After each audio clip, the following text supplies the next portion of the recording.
It is June 17th, and I will call the North Kingstown School Committee business meeting to order.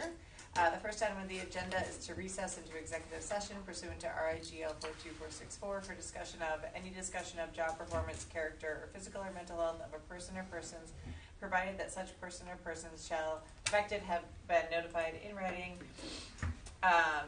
in advance and advised that they may require the discussion be held in open meeting pursuant to RIGL 42465A1, Superintendent Annual Review, recall of NEA NK certified staff, interim superintendent contract, annual report of GBEBB, professional conduct with students. And then item 2, sessions pertaining to potential litigation / legal advice and collective bargaining pursuant to RIGL 42465A2, approval of the NK ESP contract, approval of the NK / Jamestown tuition contract, approval of the NK BCA contract, review of potential legal action by the district concerning vendor submission for RIDE Stage 2, architecture and engineering service contract, and OPM contract. Can I get a motion to go into executive, please? So moved. Okay, all those in favor, please say aye. Aye. Just let me know when you want.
Okay. Okay, we're going to come back from executive session. And the first item on the agenda is the Pledge of Allegiance. I pledge allegiance to the flag of the United States of America and to the republic for which it stands, one nation, under God, indivisible, with liberty and justice for all. Roll call, please. Eric Earl. Here. Rob Case. Here. Jen Lima. Here. Megan Riley. Here. Sherry Kennedy. Here. Joshua Potato. Okay, thank you. The calendar. We have 2 advisory committee meetings left for the year. June 23rd, we have our policy advisory committee at 4:30 at central office here. And on June 25th, we have the budget and finance advisory committee, 4:30, also here at central office. Okay, thank you. Just a quick note, Dr. Duba is out on his medical leave, and so welcome to our interim superintendent, Mr. Mezzanotte, this evening. Thanks, Rob, we appreciate it. And so we're going to move into presentations and recognitions, and so I'll turn it over to Mr. Mezzanotte to introduce our presentations. Sure. So our first presentation this evening is from Stony Lane Elementary School. They're going to be presenting, our principal Nicole Hitchner is here to present the school improvement plan.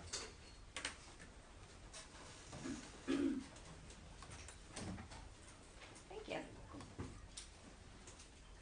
Okay. Hi everyone, Nicole Hitchner, principal at Stony Lane. I know I'm the last elementary school presenting our school improvement plan, but here it is.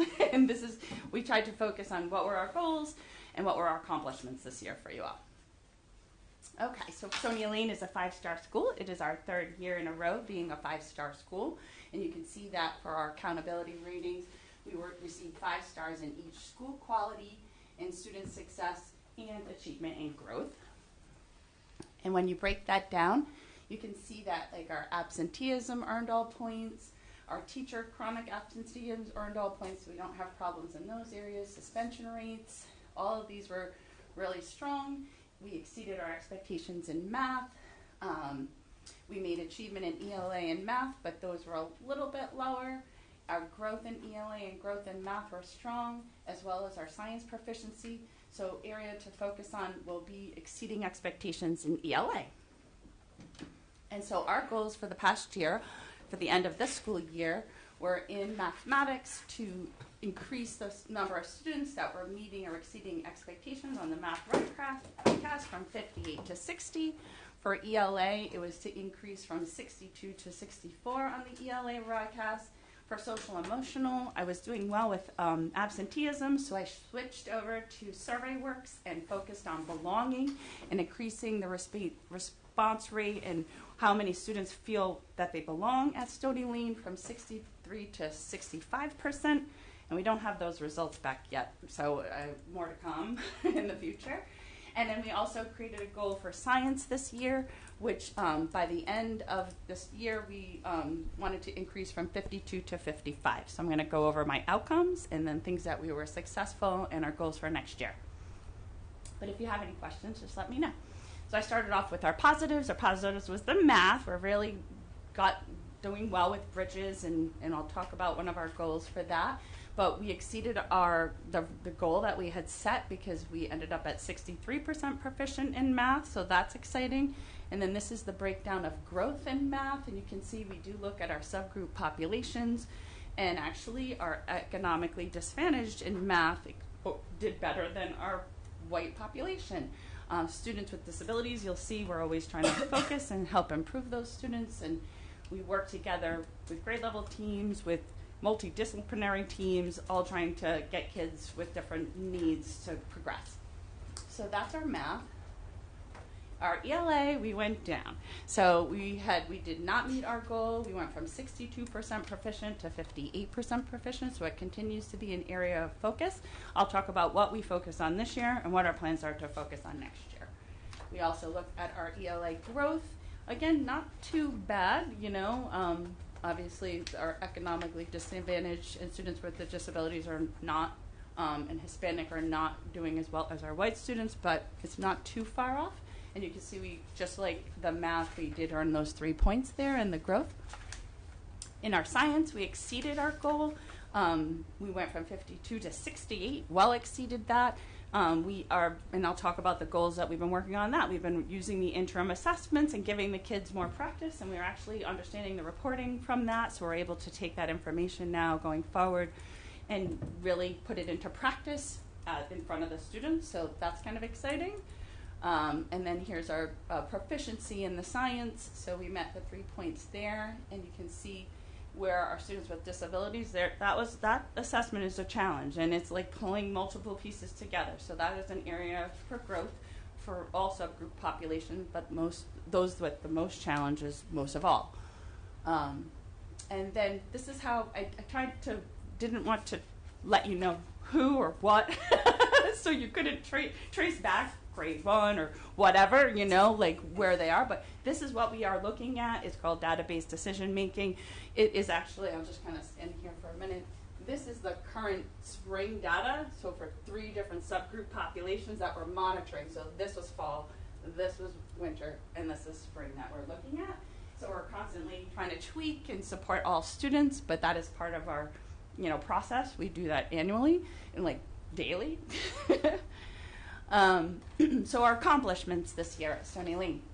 We this year used the Branching Minds system for MTSS, and we documented Tier 3 ELA, math, and social emotional cases and like interventions that we were implementing. And so we're going to improve upon that for next year, but this is what we have accomplished.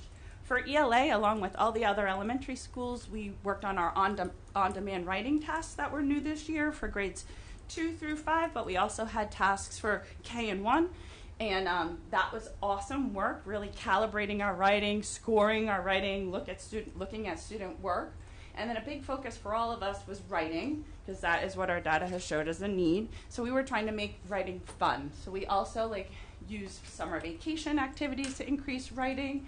We engaged in pen pals, buddies, cross-curricular. You'll see some pictures of that. Research projects, free writes, pleasure writing, journaling, book clubs. You met my newspaper team. They are focused on writing, and they know that's our school improvement goal. And even our theater team had writing and acting as part of what they were doing. In mathematics, we were implementing the new 3rd edition of Bridges this year, so that was just the focus for that, and that was based on equity, giving new activities that were giving all students good opportunities, so that was the focus for math this year. In social emotional, I provided professional development, as well as the district did, to all of my staff, educating all students, teaching cultural awareness and action, and supporting our ELL learners. But we use Zaretta Hammond's culturally responsive teaching this year, and we dipped into that a number of times to look at the strategies and looked at different groups to say, okay, what can we do? How can we make it authentic? How can we make it real for them? And we continue to improve upon that as we practice. And then we utilized our open circle coaches, and they were keeping our PBIS, or our Stony Lane expectations, alive and keeping it fresh. In ELA, we also had our ELA coach, and I just debriefed with her yesterday, Miss Natalie Hartley, and she was able to work in kindergarten and 1st grade this year, and she either targeted intervention groups that needed specific focuses or writing. Most of the teachers asked for writing, so I'm proud to say we had a unified approach with that. And then finally for science, I was talking about the interim assessments, and that's the practice online, and we worked with GEMSNet this year. We had done some of that work in 5th grade last year. This was the first year that we got to implement and had it in front of kids. We actually ran over 700 assessments through this year.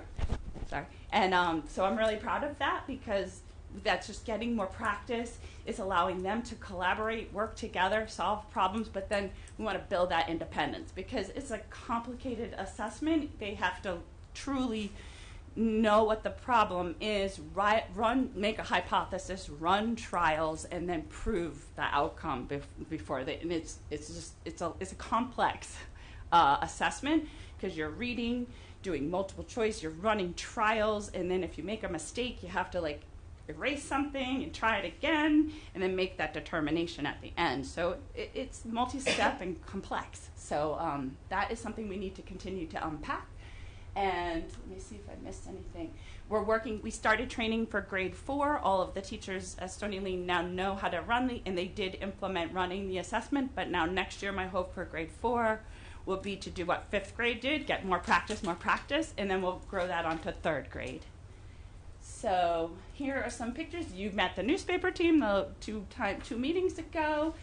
And this is the theater team. They had a production of Cinderella this year, and that was our first theater production. I'm very proud, and that was all driven from student council and student voice. This is grade 1 and 4 buddies, and you can see our 1st graders are presenting to our 4th graders and reading reports from researching. And that's from teachers. Those are ways that we want to engage kids more and give them more opportunities to present and, really expand upon their learning. This is a photo of the science interim practice in 5th grade, and you can see that they're reviewing graphs and they're talking, collaborating about how to solve that problem. And then just recently we had GEMSNet come in, and they actually, with 4th grade, did implement the interim task as well as did more engaging activities like a deer simulation and a sound off, where the sound off they had to put a paper bag over and not hear anything and think about their senses. But it was great to utilize that support and have those teachers improve again in science. And so our future goals, we're going to continue our MTSS system and improvements. We're going to continue to use branching minds, as everyone is across the district, I think up until middle. And then we're going to now document tier 2 and 3 interventions in ELA, math, and social emotional. So that will be teachers, what are they doing in the classroom, as well as what are our interventionists doing as they pull students. And then for ELA and math, our big focus now is the vision of the learner and really trying to get voice. So we want to expand upon that and identify more opportunities for student choice, working as a team, presenting to others, and running kinds of events. One of the examples of that was we just had our 5th grade promotion, and our 5th grade students actually ran it. So we're trying to grow that. In social emotional, again, I need to see the results of the survey works to see if we did make improvement in belonging, and I need to evaluate that with my team and then determine next steps after we have that information. So that one's kind of on hold. And as I said, in science, we would like to kind of expand to the 3rd and 4th and improve upon the interim practice assessments, so we're getting more opportunities for them to independently hypothesize, run trials, and determine outcomes. So one of the things that was great working with GEMSNet, it was really hard to understand the reports that you got from the interim assessments in science. It was very complicated, but they kind of helped guide us and focused us on areas. And with working with them, one of the things that we recognized is that students weren't able to interpret or infer information of what was being asked. Like, that was one of the bigger problems. They couldn't really read a graph independently and be able to know what that was meaning, like, concisely. And then we wanted to also focus on mean, median, and mode. Well, those are the 3 kind of big components that we took away, that when we did those assessments, they didn't have those skills. So that will be what we implement into our instruction next year. And that, I think, is the end of my presentation. Does anyone have any questions? Thank you so much. Any questions? I do have a question, and I'm not trying to put you on the spot. I'm just curious, the ELA scores that had decreased. A couple questions. The first question is, sure. Had they improved the year before to this year? So in other words, could that have potentially been just a bad year, like this? I mean, it's been kind of bumpy all along because we've been implementing the wit and wisdom. Last year, we kind of like opened it up and said, all right, how can we make this more engaging? Like, what are some ways? And before that, we were really focused on fidelity, but we wanted to say, what is making sense? So I think in that shift, it's our dip is like the outcome of us kind of trying to figure out what is really making the most sense. So now that we're moving in that direction, we're also collaborating with other grade level teachers, because we've had grade level meetings, learning, what worked for you, and so we're all going to improve together as we move forward, which is kind of nice. Megan, if I could, what we've looked at, and Ms. Hitchner alluded to this, is what we've seen in analyzing our ELA data has been that the writing component on the test has been our area where we've seen the most need. So that's where she kind of highlighted some of the work they're doing, which I think is exceptional, to make writing fun, to make it engaging, to make it something that really is driven by student interest, and giving them practice and giving them with that experience. So that's really a data-driven activity that's aligned to some of the trends we've seen with the ELA data. That was my next question, actually. Yeah. Like, in terms of ELA specifically, reading comprehension versus writing versus vocabulary, or what are the other components? But I would assume that writing is probably the most difficult. Absolutely, For the that is children. our lowest area. But there are, like, that inferencing is still a struggle, or the not knowing, like, what's being said by an author. Those more complex skills are the things that they struggle with most, that we need to find other activities or ways to engage them in independently doing that more. Yeah, and I think obviously you could also get some help from, when the children go home. Like, I know that you always, just because my children go there, I know that you always send home, you get them involved with the rooster games and Yes. independent reading, and you're always sending home bingo cards over the summer. And Yes. so I think that's excellent, because I think, partnering with the families at home is also very helpful, especially over the vacations, the summer, when they're out for Christmas break and April vacation, February vacation. So Yeah, if you ever have any suggestions, we're always open to ideas. Like, we always want to keep it fresh and new. Sometimes we're like, oh, we've done that before, so we want the kids to want to do it and really Right. be excited to do it too. So we're always open to new ideas. okay, thank you. You're Any welcome. other Thank you. questions? Nicole, I have a comment, I guess. I just Yeah. want to say, your enthusiasm and enjoyment of working on this and trying to help students is well noted on June 17th. So we appreciate everything. On June 17th. In case the summer. No, but I think it's so commendable. You can tell that you really care about your students and about using this data to help them, and that is so appreciated. So I just wanted to note I didn't that, even especially practice. with 2 days of school left. Because I do it every Yes. day. No, This I is just know, part but, of what we do. You can tell, and that is very nice. And I'm And sure then I have to students say can that tell. I had to run home and shower because I was slimed at the end of the Oh, day I heard today. about that. Yeah, so wait till my pictures this weekend because I was covered in green. That was the But highlight that's of how my much kids' I day. love my kids. and I am ready for summer. I was just slimed. That's so funny. Well, thank you. We appreciate it. Thank you all for allowing us to speak and share. I Yeah, appreciate thank it. you. Thank you. Things that come with being a principal, right? Is the slime, and that's part of the job. Awesome. Thank you, Nicole. So our next item is the Davisville Academy progress update. Just for our principal, Mr. Renzi, is here. Just for the sake of the committee's understanding, Davisville Academy is a clinical day program. It does not have a school improvement plan in the traditional sense that the other schools do. But Mr. Renzi is here to talk about his work and the work of the school this year. And Mr. Renzi, take it away. So, thanks for having me, Joe Renzi. Yeah, it is somewhat nice to get recognized a little bit, although I like living in the shadows. But to acknowledge that we do exist and we do serve a purpose and we do, service my team and everybody there in the districts, a lot of at-risk students. I am sure that everyone wants to slime me at my building, and I'm sure if given the opportunity they would. So, thankfully I didn't get that this week, but here's our logo, and we kind of changed things up, adding it to our handbook where good things happen, because I feel like it was when we rebranded last year, hey, let's just change the outlook and mindset of what this is. And it's still, I do go to meetings and still kind of feel, oh, that was like that, a couple of years ago.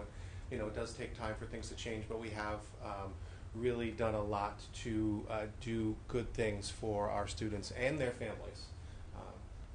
So kind of just tagging it along with our vision statement, we like to focus on it's highly individualized, that we are trying to create this safe space for students as well as their families to be supportive, to be trusting that they are part of our community and that we want to invite them to our school and be part of things where they might not have a lot of success or a lot of positive things going on in their life. So really trying to improve upon where they're at. And so this vision statement that was there when I took it over, but it really does embrace what we do and trying to maximize their potential so that they can be successful in life. as Mr. Mezzanotte said, we don't really have metrics in terms of, looking, we don't exist in the state as far as our school, so we don't have RICAS scores and things, but we measure things as far as our students go with their first starting their social emotional and behavioral, and I like to look at social emotional as how someone's portraying inward, so how those students are seeing themselves. First, how are they feeling, how are they doing, what are they experiencing internally, and then that behavioral is sometimes how it gets presented externally.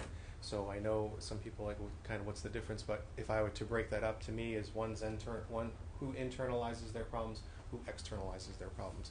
To me, those are the first two things that we have to address with our students, because if we can't get them out of bed in the morning and into the school door, we can't do anything. So if a kid doesn't even have that feel good about coming to school, it doesn't happen. So really trying to work on their own goals and where they're at individually. In terms of where our population is, and I try not to give specifics because we are so small, I didn't want to put too many details because you can kind of start to figure out who really is who here, but really going towards that being our primary in terms of where kids are. These are students that are identified throughout the district. Right now we have elementary through high school, but through an IEP team decision, somehow the team felt, hey, the setting that they're currently in is not working for them, we need to try something else. So that's that first half of what we're working on, and I think if we were to go with the district, it kind of goes academics, then social emotional. I feel like at DA we kind of flip that. And then we start going into academics. So obviously if the kids are starting to feel good about themselves and be good, then we start focus on academics. This has been a new trend, actually I feel like in the last couple of months, because we've really gotten a good spot with our team in terms of training, which Ms. Hittner said regarding our staff. All of our staff are safety care trained, so everybody is there, and we've kind of spread our kind of tactics, if you will, and techniques into other schools and kind of helping them.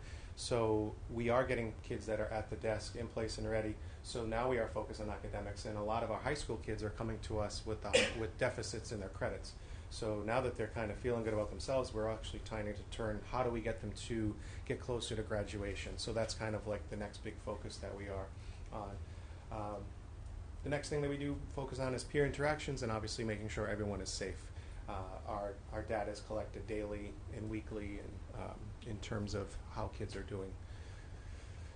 So measuring results, that's what we kind of go on that daily point sheets. Our students are measured daily, broken up into sometimes 10 or 20 little categories throughout the day, and very finite things, and some kids have a daily or a weekly goal that we're honing in on for them to obtain. And then we rejoice, we celebrate these incentives. We try to get rid of a lot of negative things that I feel like sometimes happen to a lot of students who don't do well. You come in late, you get a tardy, you're going to get detention. Like actually turn it around like, hey, you showed up, great, let's get a reward for actually coming to school. And then you'll get a bigger reward if you start showing up on time. And that reward comes in the form of Dave's Market, I think, is our probably most celebrated thing at the end of the week to get to Friday. If students are on a level and they've saved enough of their DA dollars, because we pay them in school store money, students are allowed to either order lunch at Dave's Market, or we do buy them their own specific incentive through Amazon. And that really kind of helps them, and they're kind of owning their own progress by doing that and seeing their own growth. So pretty much all of our school budget that is given to us for Davisville Academy, I'd say probably 80 to 90% goes directly to school incentive, if not school supplies, that then is directly towards school, towards the students. Obviously we do things like report cards and quarterly reports because everything's tied to their IEP. In terms of growth, growth takes time, and sometimes when we look at how students do and how they are doing, sometimes that we want them to be very quickly, what do we do from yesterday to today? But some of our kids, it might take a year or 2 years to where another student might take just a few months. So everyone works at their own pace, whether it's academics or their social emotional. Kind of by the numbers in terms of our DA stats, like I said, we don't have RICAS scores. The students do, but not our school. But to me, these are how I measure success, is when our students are doing successful in our building, and we can have conversations with their sending school and say, hey, how can we transition the student back to they're sending school because they're doing well, and that's our goal, is to always put them back into a least restrictive environment. We're a little more restrictive. But we've had a couple of students return to the high school. We've had 4 students return to Davisville Middle School, and we've had one student return to Quidnesset. And being the in-district alternative placement, we have been able to also transition students from out of district back into district. So to me, those are the little wins. If I could ever put them on a scorecard, those are our wins. You know, that we are doing something good enough that student is actually progressing, that, hey, they can return with their peers as much as possible. We usually try to have follow-up process, which I will say that Dr. Santa in their office, it has kind of trickled down as far as IEPs, as far as having a process and a plan to have kids come to DA as well as having kids exit out. We usually try to transition them back, whether it's a half day or an every other day, depending on the schedule, so that we can kind of ease them into the pool, find out if there's any roadblocks, come together every few weeks with the parents and their the new team, making sure that they're being successful. If we just drop a kid back into that other side, we're less likely to have success, and then, you know, the kid might melt down, and we're seeing regression. So we do have come up with kind of a process to take kids in, as well as push kids back into their schools. We have 2 seniors that will graduate. One already graduated. One got his diploma last week, and we do have one for sure, and more like the other the 2 seniors will hopefully finish their credits this summer and be their August graduation. I didn't want to say anything, put anything ahead of time to jinx myself, but you know, we do have a couple of seniors that should. If one have already got his diploma, and 2 that should. The little things that we do throughout the year sometimes go out unnoticed, but I did want to kind of celebrate some of the bigger things that we kind of do, because I mean, I feel like we can get into such routines that we at Davisville that we miss some of the highlights that were really there. So we did have we kind of set up this the Friday before Christmas break. We had a local donation from Christ the Church, I believe was the name. They donated gifts and school funds, and they helped not only our Davisville students, but they also hope to Office of Family Learning get them students gifts, so students throughout the district actually benefited from this donation. But this is us. We had set up you know, an actual lunch. Some stuff we did get from Days Market for the students, and staff brought in our own stuff, and we kind of had a little holiday party right before break. These are our students. We just recently came back from the Roger Williams Zoo. We were there. Who's hiding in the dinosaurs, who's chasing armadillos, but you know, actually give them the experience to feel like real kids and go on field trips. I'm luckily we went right before it got hot. We did have the U.S. Navy Brass Band come and perform at Davisville, and it was our music teacher, Ms. Holman, and they are a local Navy band situated in Rhode Island. They go around across the country, they told us, and perform at any time the Navy is requesting them, and this is the brass band, and it is actually slated, as being a Bristol person, they're part of the concert series that is happening, that's starting in the Bristol Concerts at Roger Williams College. Some of the things that we do have within at DA is our community garden, which our students can kind of get this hands-on approach. So this is our one of our students on the right doing some planting, our spring stuff. The middle picture is our senior Tyler. We had a little end of the year celebration. He was one of our seniors that graduated and got his diploma, but this picture is actually from the fall when we were taking last year's harvest and bring it to the community food pantry, and they were able to kind of distribute the vegetables that our students grew. Kind of projecting into the forward, and kind of, I know we celebrate the things that they're doing well, but kind of looking into what does next year look like. We have, as of right now, 18 high school students projected to come to DA, with possibly 2 more within the week, because was through a couple of IEP meetings, both happening today, and another one that's going to happen, but those are summer team decisions, so I don't know, but we are projected to have a full house as far as high school students go, as well as 7 middle school students projected to be there. So those are pretty heavy numbers. In terms of where we are now, we're at 5 middle school and about 13 high school students, so that increase is great, because to me that means we're capturing more students that hopefully will not fall through the cracks by our efforts. And I did not include the 4, potentially 5 GED students that actually attend our program. And welcome preschool. You know, we, as all of you know, we're getting the building ready. We are ready to tackle preschool. That is going to be taking over the one half of Davisville Academy and shifting the academic wing, DA academic wing, to the other side of DA. So that is DA, what we've done, and kind of what we're looking forward towards. I don't know if any of you have any questions in terms of what we do or how we're doing it. I just want to say thank you. Since you've come on, there's been, like you said, a real turnaround, I think, in the perception and in just like the I don't know what the right Philosophy. word is. Yeah, the philosophy, I think, is the most important way. Yeah, it's a shift. Yeah. It doesn't happen overnight, but I mean it you know, and to the people who don't know and are naysayers, it's probably because they're thinking of something that was something from a few years ago and don't know what's going on now.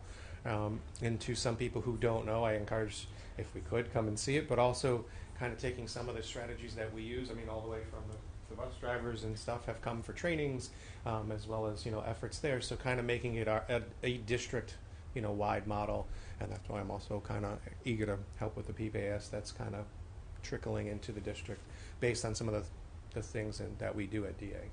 No, I think it's really it's been great to see, and I think the model at DA, it's so important to have a spot for students to be able to transition in and out of, especially like coming in and out of hospital placements, or, you know, not, like you said, not being able to cope in the big environment, and to have the police in district. I'm not talking about the costs, I'm just talking about being able to stay in district with their own, you know, classmates and everything. And I'm so grateful for the fact that we have this here, and I appreciate you and your team and everything that you're doing. Thank you. It is a village, and you know, we try to make sure if we think of having processes, both kids coming in and out, or a stepped up, step down, or step up programs. And I know, like, you know, future thought going forward is how do we either support more kids either out of district or support more kids within their schools, and really looking at programming across the district and kind of making smaller versions of DA into schools, so that maybe they're not quite ready to be out of the building, but they need some more supports. But really helping everybody kind of buy into that, and showing everybody that, hey, this is possible. If we could do it, some of our most difficult students, we could probably work with kind of within other classrooms. So. Thank you. Okay. Thank you. Thanks. And our rule does not apply to principals, so you are welcome to go if you would like. You're welcome to stay too, but I also know, as I said, it's June 17th, so whatever you need to do. Okay, moving on to citizens' comments. Jenny? Right, thank you.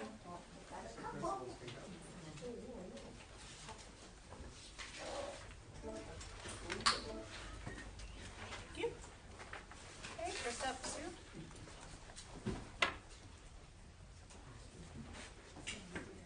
Susan?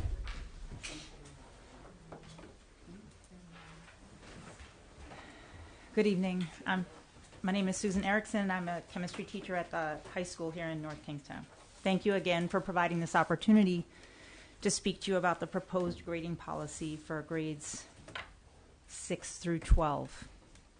I've already sent an email with specific concerns, so I will just highlight kind of my main concern about this policy right now. It's a policy that's designed to accommodate students in grades 6 through 12. And for that reason, it needs to allow for more professional judgment and expertise. 6th grade students are still elementary school students. Many of our 12th graders are taking college courses concurrently with their high school courses. To try to design a single policy with the level of detail that this policy has that will fit all of that variety, I think it just doesn't quite fit the bill. And so I'm just asking you to please consider postponing approval of this policy tonight, and really consider sending it back for a significant rewrite, for that main reason and for the other concerns that I highlighted in my email. Thank you. Thank you. Mary?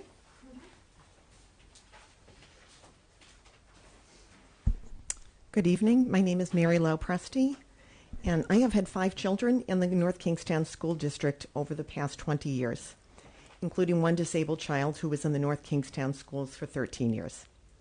I am returning this evening to urge you to take a step back before making a final decision on the proposed preschool playground plan for Davisville Academy. After speaking with various parents of disabled children in the district, here's what I suggest you do. 1, invite parents to provide input on the kind of playground equipment which would meet their child's needs. To the best of my knowledge, there has been no organized invitation of current and anticipated preschool parents to include their input about the playground. In order to foster a more inclusive and comprehensive plan, these parents must be invited to this discussion before moving forward, as this is a significant capital expenditure that impacts primarily our preschool students with physical and intellectual disabilities. I think parents would be eager to share their input, and their input would be valuable. I think as we all know, parents are their children's first and best teachers, and they can offer informed guidance on what kind of equipment would best serve their children. Please don't be a school committee that makes decisions on important decisions like this without consulting parents. Number 2, regardless of the specific recommendations parents make, I'm certain that you will need additional funds to build a playground that will meet the needs of our special children. Most of what is on the purchase list would not be accessible to children with physical disabilities. There is only one adaptive swing seat that is specially designed for children with significant physical limitations. To create a playground that is truly inclusive, you need to purchase more than a single adaptive swing. That's not fair to the children who are already dealing with significant challenges. If my son Michael were going to be at this school, he would not be able to use 90% of the proposed equipment. That sends a message that his needs don't count for very much, and I hope we can all agree that we aspire to be a town that is fair and inclusive of all our young people. I am not recommending that you replace all of the equipment that will work for typically developing children, but I do think that once you consult the parents who have disabled children, you will likely need to increase the budget. 3, in light of these recommendations, I am suggesting you hold off on making a final purchase decision so that a more inclusive consultation process can take place, leading to a sound decision on a major capital expenditure. If an appropriate administrator can send an email this week to parents, as I am suggesting, we could likely have recommendations to you before the end of July. I'm sure I speak for other parents with children who have similar needs, as my son had, that we would rather welcome a well-conceived playground in October than an ill-suited one in September. In conclusion, what I'm advocating for is summed up in the well-known expression from the disability community, nothing about us without us. I can attest that when you're caring for a child with disabilities, however significant, you are not perusing the school committee agendas to see what issues might impact you. You are likely providing direct care and trying to keep your head above the water each day. But if you were contacted directly, you would advocate for your child. Please reach out and listen to what these parents have to say. Thank you. Thank you. Jordan? Good evening. Jordan Albanez, 109 Mount View Road, Narragansett. I've been teaching here for 14 years, 13 of my 14 years. I sent everyone an email earlier today, and I just want to highlight those things I said in my email and then add a little bit to it. So I did want to share my continued concerns regarding the revised language about retakes at the high school level. There are 2 different levels. There's a middle and high school, and I think that they need to be treated differently, and I think this overarching policy for 6 through 12 is not the correct way of approaching different learners at different levels. Although the revised policy limits the number of retakes for each test, it still does not outline the specific needs for this policy to be successfully implemented.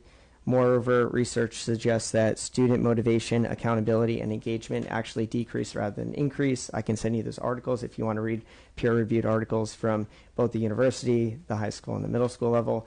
And it further suggests that the policies impact different cohorts in different ways, further leading to inconsistencies.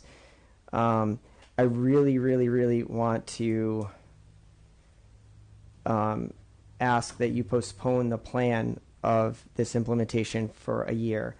And I don't think it's bad to revisit and review policy, and the grading policy can probably be better than what it is. I think it should be specific to every course and every class. So like if geometry honors wants to drop one quiz in the first quarter, like we did in my class, then like another teacher that also teaches that class does the same thing. Like I get that. I just think it needs to be course specific, level specific, grade specific to what we're doing. I really think that if we get this wrong, it could be detrimental to all the kids from 6 through 12. So I just ask that you postpone it for a year so we can keep working on it and making it better, and making sure that all input is offered and validated. Thank you. Thank you. Those are the only three I have signed up. Anyone else? Okay, message to Jenny, please. Okay. The next item on the agenda is the superintendent. Mr. Renati? Yes, good evening. For the superintendent's report this evening, I'd like to talk about and highlight the North Kingstown High School class of 2025. On Thursday, June 12th, at the Ryan Center, North Kingstown proudly celebrated 328 graduating seniors, a class distinguished by its academic excellence, athletic achievements, artistic talents, and dedication to community and career readiness. The ceremony featured outstanding speeches from salutatorian Alice Dunning and valedictorian Lillian Borkman. This year, 29% of our senior class completed career and technical education pathways, while an impressive 72% earned college credits through dual enrollment opportunities. Nearly half the class, 48%, took advanced placement courses reflecting their strong commitment to academic rigor. Our student body also shined beyond the classroom. 37% of the class participated in athletics, with multiple seniors earning first-team All-State honors and committing to compete at the collegiate level, including Bryant University, Wheaton College, University of Rhode Island. In a remarkable display of athletic excellence, NK brought home 3 Division I Rhode Island State championships in girls soccer, girls volleyball, and girls basketball. 12% of students contributed to the school's performing arts community through orchestra, band, and choir, demonstrating the breadth of talent in the graduating class. In recognition of their academic and civic accomplishments, many students received the prestigious distinction on their diplomas. 37 seniors earned a seal of biliteracy for demonstrating tested proficiency in 2 or more languages. 58% of students earned the Commissioner's Seal for demonstrating tested proficiency in standards-aligned high school expectations in English language arts and mathematics. 90 students received CTE endorsements, and 48 received National Honor Society seals. And notably, 9 seniors earned all 4 diploma seals, with 3 engineering CTE students earning gold biliteracy recognition. Graduating class of 2025 leaves behind a legacy of perseverance, pride, and purpose, ready to shape the future with confidence and compassion. I would like to offer them my congratulations. Clap? I don't know. I think that's clap worthy. Anything else for superintendent report? Okay. Any questions regarding that? Okay. Congratulations to the 328 seniors that we got to see last week. Okay, moving on to routine items. The first one is the executive session. Can I get a motion to seal the executive session minutes? And I'll disclose that there were no votes taken in executive session today. So moved. Second. Okay. All those in favor, please say aye. Aye. Aye. Okay, moving on to the consent agenda. Would anyone like to exempt anything from the consent agenda before we make a motion? C1, 3, I guess, I don't know what the number is here, 4, 1, D, so. I don't think you can do 4 what you have to do 4. Oh, I It's guess. not 4, it's, Yeah, it's, it's like D, is it D41? so.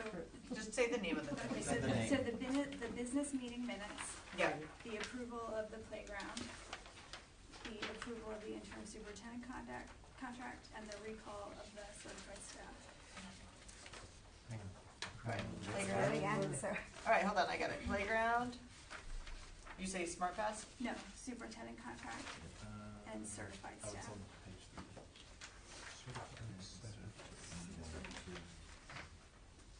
That's under personnel. Yeah. That's not in consent then.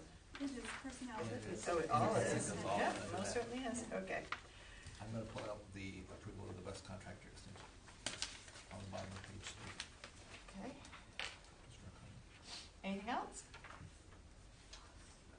Erin, do I have to pull out the ESS or do I just do I just step out? And you have to pull it out. Alright, so D2, whatever the ESS. Okay.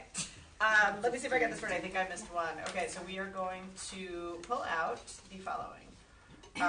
ESS annual contract review, approval of Brian and Sons preschool playground quote, approval of bus contractor extension, and approval of interim superintendent contract. Did I miss anything? Recall of certified staff. Recall certified And staff. recall of certified staff. And the Business meeting. minutes. Yeah, the minutes. Yeah. It's up in C, I actually have that one. Okay, so let me just recap one more time. Business meeting minutes from 6/3, ESS contract renewal, approval of the playground, approval of the bus contractor extension, approval of interim superintendent contract, and the recall of NEA and K certified staff. Anything else?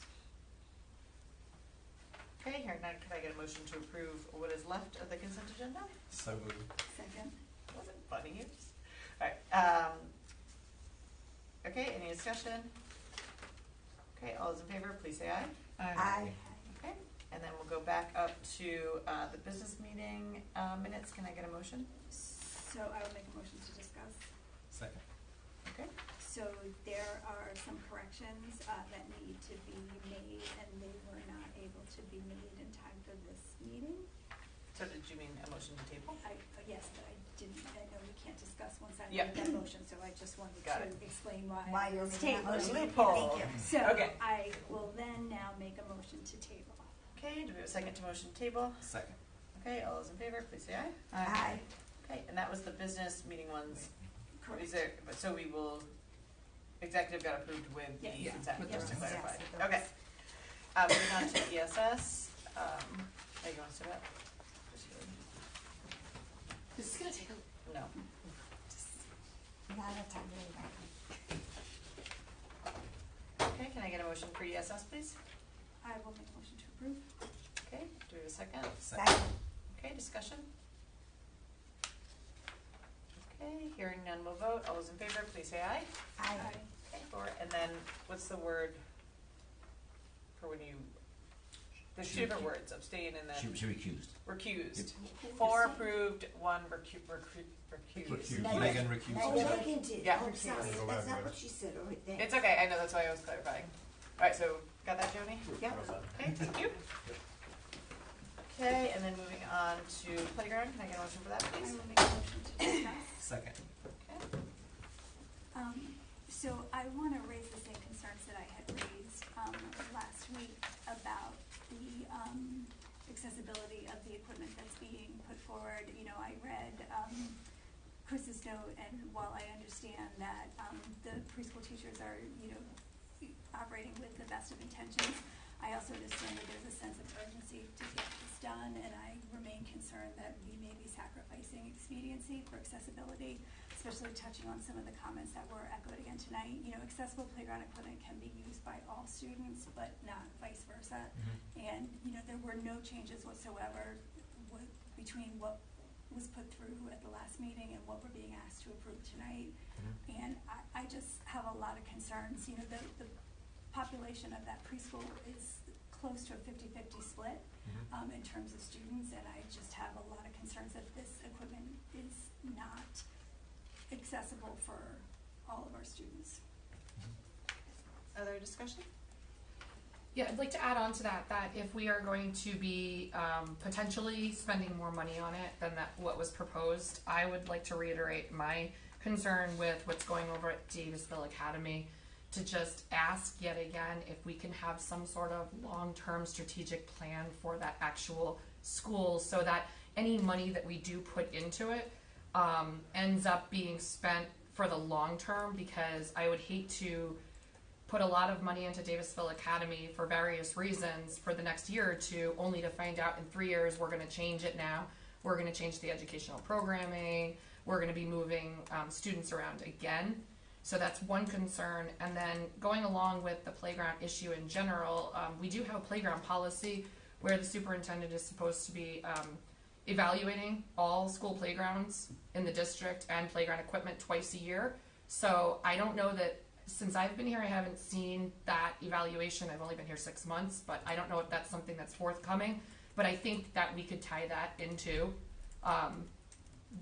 this request for a new playground at DA. And I think that's something that obviously, maybe other equipment also needs to be looked at across the district. So that's something that we already have as a policy. Why don't we take advantage of that? Okay, other comments, questions? What are the requirements for having the playground for the preschool? Is there a requirement? Do you have to have it by the first day? Do you have to have it in a certain time frame? What are the parameters that we're working around? If I may. Do you want to just introduce yourself for the viewers? Just say your name, Chris. Hi, Chris Murphy, Thank you. Director of Facilities. Thanks. For the district. No, Rob, there is no requirement to have it in there. It's simply a preference. It was given to me probably 4 or 5 weeks ago to see if we could get this done. Ms. Lopresti was at the originally meeting when we discussed the initial place pieces and the play structures. And I thought we left that meeting with a general consensus. I can fully appreciate what she's saying with regard to the fact that only one of those 5 pieces is handicap accessible, purely handicap accessible. In addition to that, myself and Dr. Duva discussed this past week about the surface of the playscape, which was proposed to be the engineered wood fiber, the mulch. And he asked that we investigate the thick rubber, it's called the poured rubber. I did that, went back to the O'Brien & Sons folks, and just this afternoon they got me an estimate to create a poured rubber surface there. Would be an additional $60,000 in addition to the $48,000 that the playground would be at right now if it was unchanged in regard to the estimate that you have in front of you. How much? It would be an additional $60,000. Oh, 60, got it. Yeah. Nice. So, you're right. There are lots of changes that we can make there. And I am fine with pushing it off. I have no problem doing so. I just want the community to realize that it won't be there for the kids to enjoy come the first day of the school year. Is there a longer lead time, or is it just because now we're 4 weeks later than? If we could make a decision tonight, we could have it in the 2nd to 3rd week of August. So right now, if we push this off to our next meeting, we have more time to take a public opinion. It would probably be, what Ms. Lopresti said, an October, November install. They can install those in the cooler months. Really can't install them in the dead of winter, however. So When you all talked to O'Brien, is that right? O'Brien and O'Brien Sons. Sons. Did they not offer more inclusive options for No. kind of where did the conversation go? Because Sure. what I'm thinking about is we know we all have a goal to make sure that all of our students can access the playground, but what do we even know what the options are that are within quote unquote our budget, and were those things talked about? No, we don't. We took to them. We want Yep. these pieces of equipment. What do you have? Can you offer us for these? Yep. And we specified the one inclusive swing, the Yep. adaptive swing rather. Yep. There's also a play climb-on structure that would be, well, I can't say for sure if it's a completely adaptive play structure. We have a balance beam, 2 seesaws, 4 swings, of which one is the adaptive swing. The play structure does not appear from the picture to be adaptive. No, okay. And also, why don't, and not that you solely have to answer this question, but an adaptive swing can be used by all students, so why just one? I don't have an answer for you. Okay. Yeah. So I just, again, understanding time constraints and understanding budget, this is a playground that we are specifically building for an inclusive preschool. And my concern is if we put anything in right now with the promise of, we'll go back and add to it, I don't believe that will happen. So I think we need to do it right the first Okay. time. We're also constrained by the area in which this fits. So whatever we put there, we better be very sure, because there really isn't a whole lot of opportunity to add more things to that space. Right. If we're to maintain the gardens that are there, the raised beds, I think there's 8 raised beds. We're going to have to be moving 4 of them, but we're going to keep them there and still have a small grassy area and this play structure in that recess confine, if you will. But to reiterate, inclusive equipment can be used by all students. Okay, very good. Thank you for putting that. Yeah, all set? I will just add, and echo what the speaker earlier said. I think it's important to reach out to the parents and get their input in this, because they're the ones that's gonna know the needs of their children the best. So I would highly encourage you to have a parent session, to get input, or some way for parents to give input to this, because I think it's that important that we get it right the first time. Could this be on discussion for CELAC? And then you have parents attend that meeting? We won't meet until September. And to Mary's point, like parents who are caring for students with intensive needs are not necessarily able to come to meetings. So I think like reaching out in another fashion might be a better way to gain that information. And then Rob, do we know the kids attending preschool so we could actually have the list already? Yeah, the targeted list, yeah. So yeah, like, so maybe just reach out. Were I know, I believe the head of the pre-K was involved in the conversations. Did the teachers weigh in? Yes, all 5 pre-K teachers were asked for their input as well. Okay. Okay, any other questions? So we have a motion.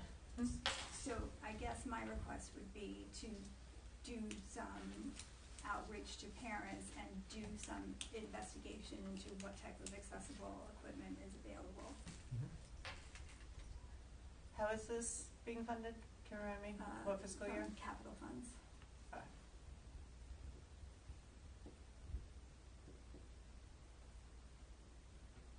Other questions, comments? We're in discussion right now. We could take a motion to approve, we could take a motion to table, we could take a motion to not approve. So many choices. I mean, I will make a motion to table based on the comments that we just had. Okay, there's a motion to table. Do we have a second? Second. Okay, all those in favor of tabling the playground, please say aye. Aye. Okay. Thank you.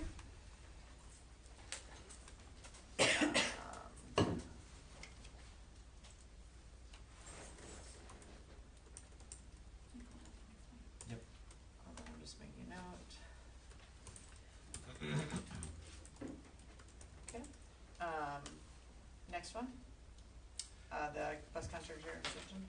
I just wanted to add that, as far as I can tell in researching my history tree, this is in no way any relation to me. So I just wanted to make that very clear, that there's no relation to me with this extension. Okay. It's a valid point. And it's good because in North Kingstown, you never know. You never know. This is true. Okay, so do I have a motion?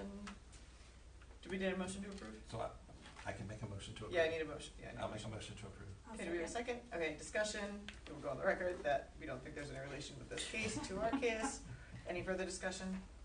I just think the contract is similar. We gave her 7 years and she like has the option to extend it. Any other discussion?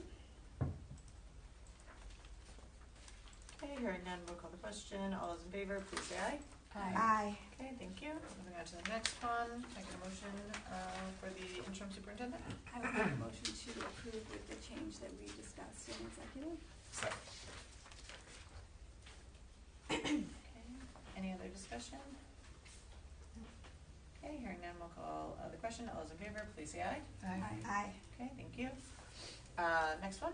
I would make a motion to discuss. Second. And I just want to clarify, because we had called this out at the last time, that all of the staff have been, all the staff that we had laid off the last time has been called back. Not laid off, but gave the layoff notices to have all been called back as part of this action. Okay, thank you. Any other discussion? Okay, hearing none, I need a motion for approval. Can I make a motion to approve? Second. Okay, any discussion?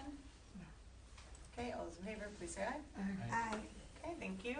Moving on to reports, we have A couple reports in front of us. We have the truancy report, the NKHS Democracy Night, and the Vision of a Learner update.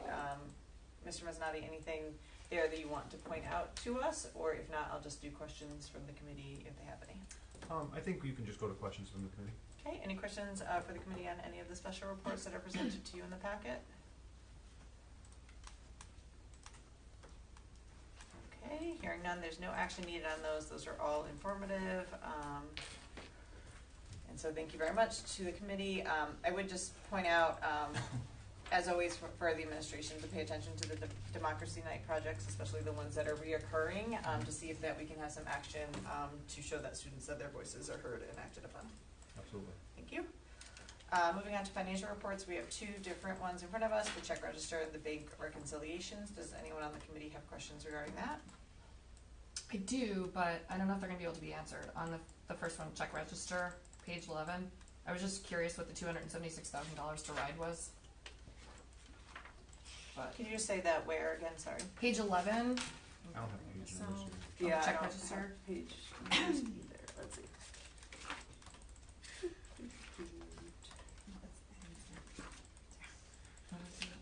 Let's see. They're alphabetical. Oh so. God, are you in that 300-page one? I was. All right, hold on. Maybe I brought it up with my. Right here, packet page 303. Thank you. Rhode Island Department of Education, 276,043.35 on May 2nd. Okay, so I'm going to assume Mr. Mezzanotte does not know. I'm sorry, I can't even. No, it's totally fine. We'll just make a note and follow up. So it's on. I'm sorry, it's on right here. It's on that page. It's if you're in the packet, it's 303. I think. Let me probably if you're in the. It's okay. I'll just put ride page 303 packet. Yes. Right. And the question was about what was the amount? 276. 043. Oh. Spot 35. 276 43. 43. Okay. We'll have someone follow up via email regarding that. Any other questions regarding the two reports? Yeah. If you could just make a note of payroll account, May 2025. I just was curious if the gate receipts were $131,000. Just if you could just ask that question, or I mean, I could email Leslie Nope, too. it's okay. You got it. Gate receipts. 131,000. What's the question? Is that accurate? Because I believe I'm gonna bring up my email, but I believe at some point it was like 30 to 40,000. So I just want to kind of confirm that. Okay, question concerning Gate receipts. the amount based on when was the past amount that you're comparing it to? It was. Oh God, hold on, because I skipped around here. All right, I'll get back to you, Erin. Okay. Anything else? It's during the budget season, I think, is what, because I vaguely remember those numbers, but. You know, the problem is I'm looking at the emails versus. Okay, well, Megan's looking for that. Anything else for the check register or bank reconciliation questions? Erin, I can ask her myself. I just Okay. thought we were going to ask tonight. Sounds good. Anything else on these? Okay, hearing none, we'll move on to reports. Let me see. I'd asked for the chairs to send me a CLAC report. Let me check and see if it's there. I did not receive the CLAC report, and so I will roll that again and follow up with the chairs from that committee or watch the tape. So we'll move on to Building Advisory Committee. Who's doing that one?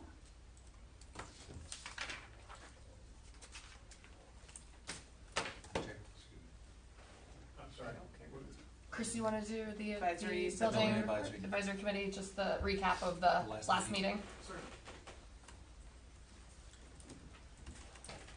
Chris, this is just the agenda.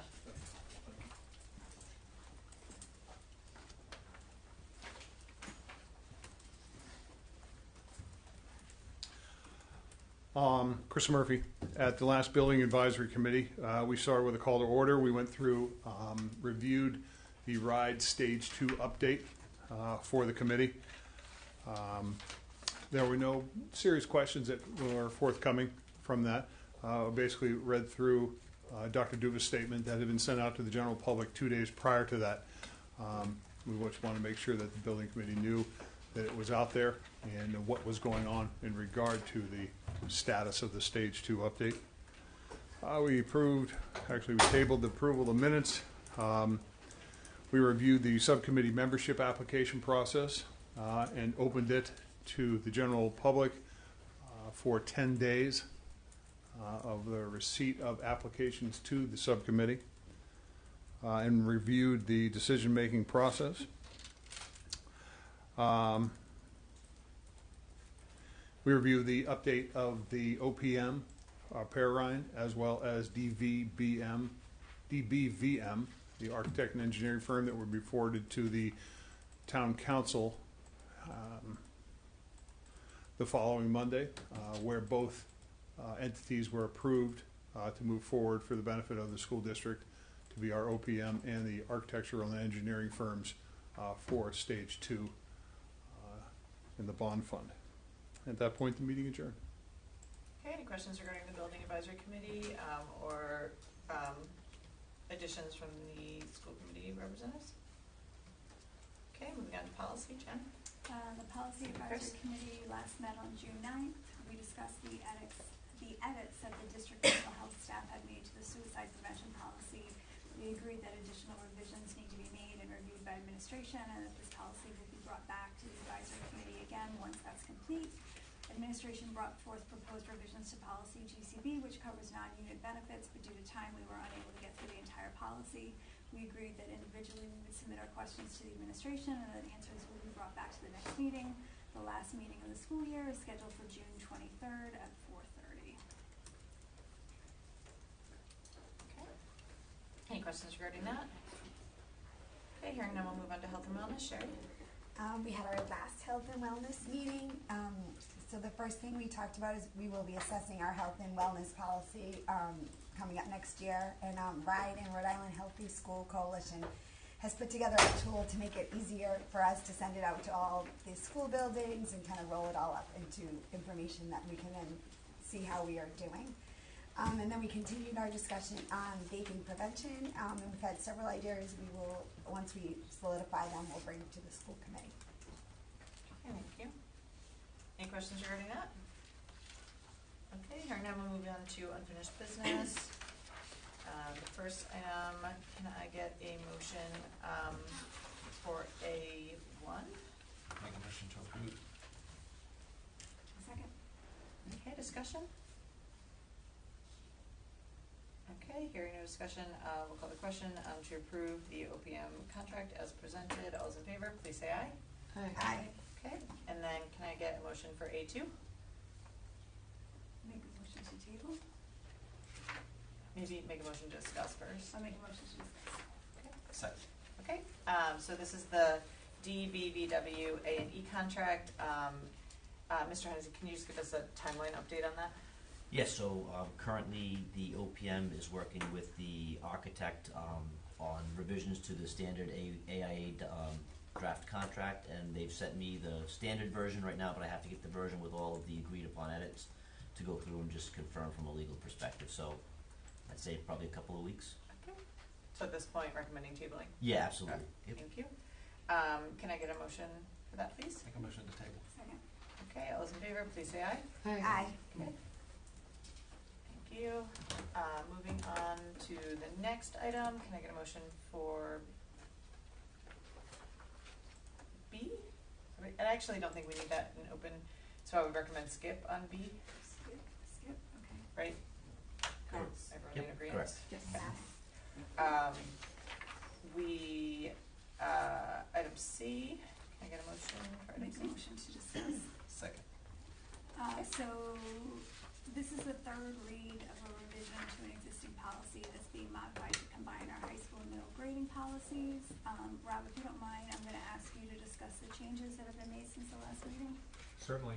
So since the last discussion we had several points that were made that we went back and looked at. First off, we made some changes to the work completion section in the policy to separate and differentiate the middle school and high school levels to include language specific to the middle school versus the high school with regard to makeup work. We also made a change to language saying that specifying that students had one attempt to retake and revise a major summative assessment where it was not as clear previously. This clarifies that. We also specified that the reassessment scoring criteria may include limits on the maximum grade that a student may receive in order to make sure that there's responsibility and accountability on both sides. We made changes to the high school the passing grades at the, well, I shouldn't say that. We went back to what was previously the case with the passing grades being different at the high school versus middle school. High school being a 70, middle school being a 65. I know we had received a question last week about concerns around students scoring in the 65 to 69 range. We did some research into that. We took a sample of final grades that were gathered from last school year in 23-24, and we found that if we took the number of total sections, or the average number of courses the students take, and calculating or estimating the number of sections, and then the number of sections that had scores or grades between 65 and 69, we found the percentage in that grade to be 1.29%. So it was a very low percentage of students who scored in that grade range. For that reason, we felt that keeping the 70 was something that we could continue to do. It wasn't a huge number, percentage-wise, of students who score in that range. So sorry, can you clarify that? Just 65 to 69% in the 23-24 one at just the high school? Is that the data for that's just the high school, yeah. Okay. What's the percentage at the middle school? We didn't take the percentage at the middle school. We were asked specifically, I think, for the high school. Did you ask for both? I think I wanted both. Okay. That's okay. So we took the high school. Because I was curious about the opposite too. Okay. All right. We took the high school. I mean, I can, again, I don't have data here, but I would venture, I'm sorry? Say 1 point, what was it, 1 point? Yeah, the difference though again is that it's 1.29%. The difference though again is that at the middle school a 65 is passing, whereas the high school it isn't. So 65 to 69 as a grade at the middle school is considered a passing grade versus the high school being a non-passing grade. Current. Okay. Yeah. So there's a difference. So I'm just kind of illustrating that. Do we look into see do kids like all of a sudden are like, oh, I was passing at a 65 to 69 and all of a sudden I'm not at the high school? Like, I feel like that's could be like a shock in 9th grade. Like, do we prepare these kids that they know this? I'm just curious, like, what's happening. I know that the school does its very best to communicate this to students, that there's a passing grade, it's a difference. Again, based on that survey of data we took, it doesn't appear that that's a significant number who are in that range.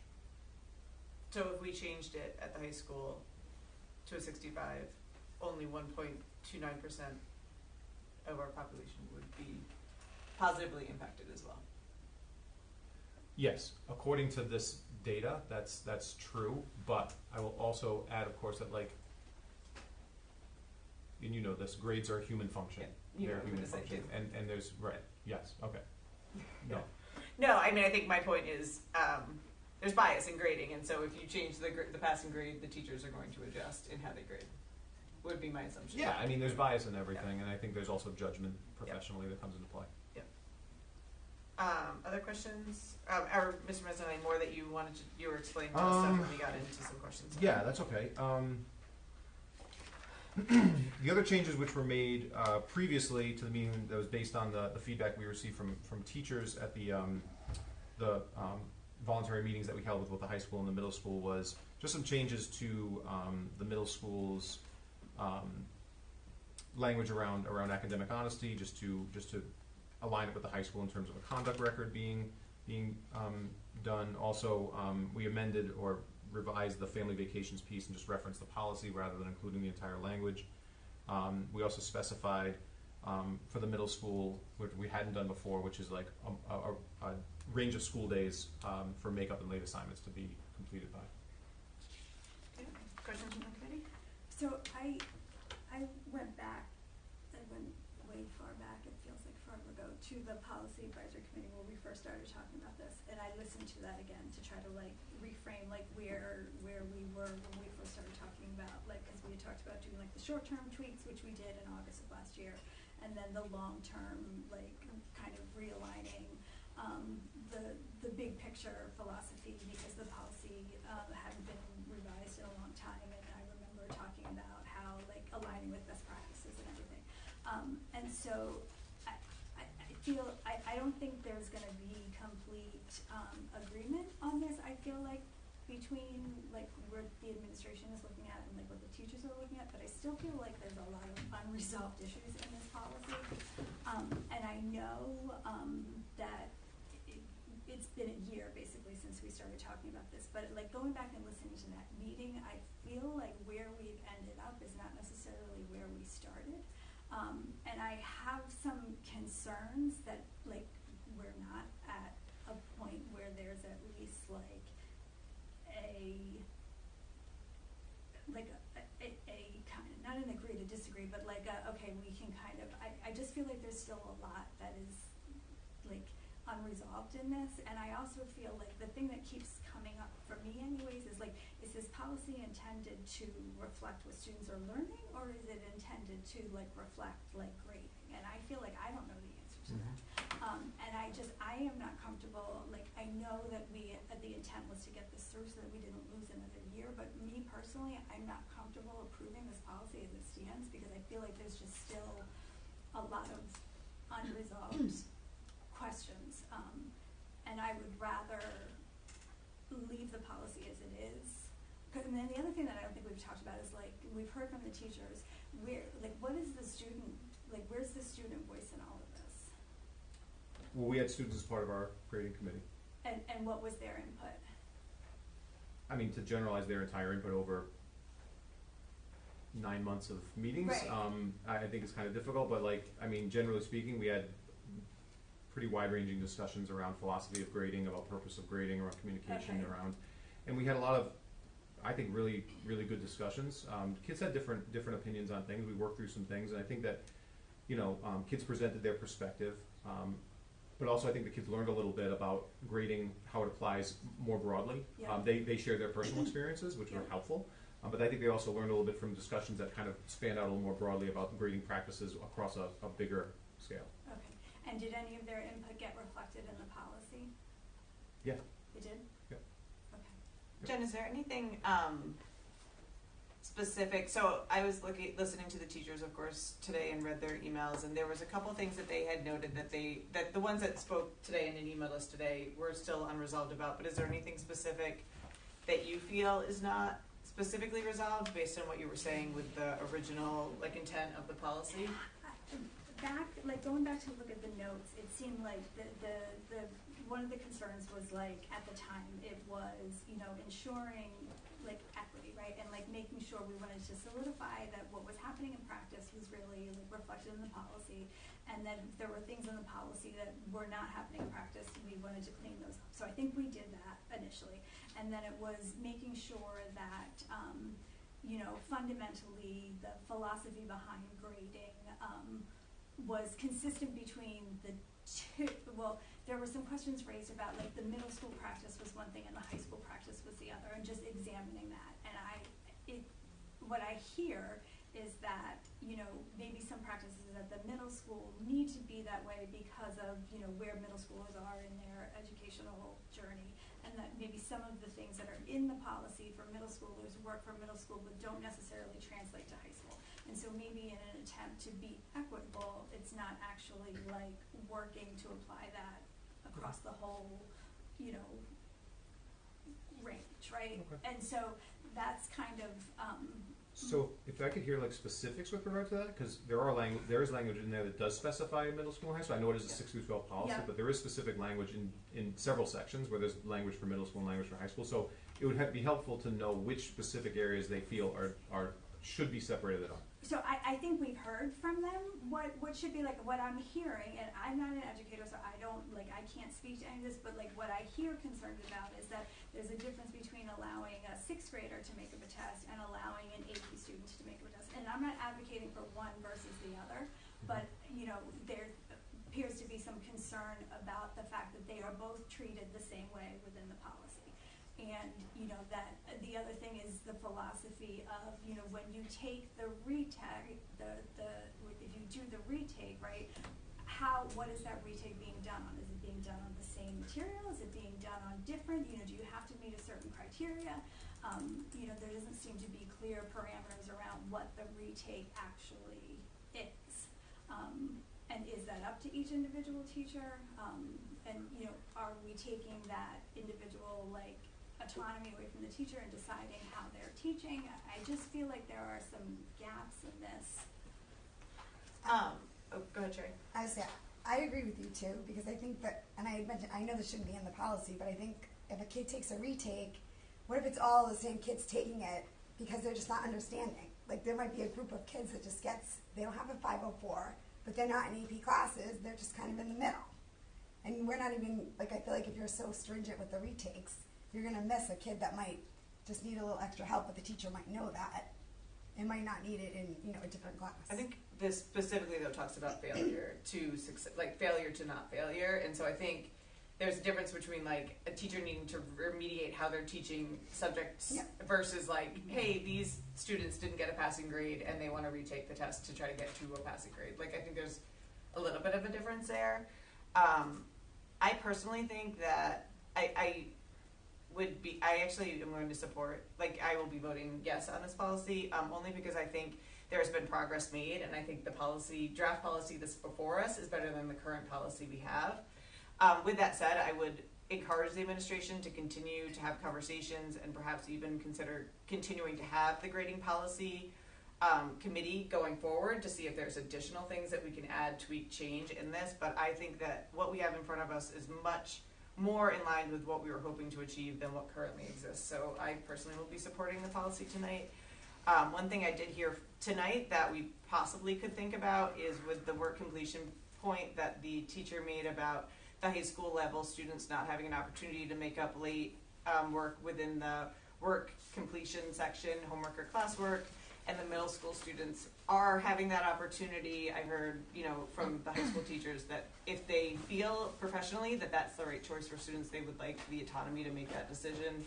Maybe that could be a bit of a compromise moving towards their feedback.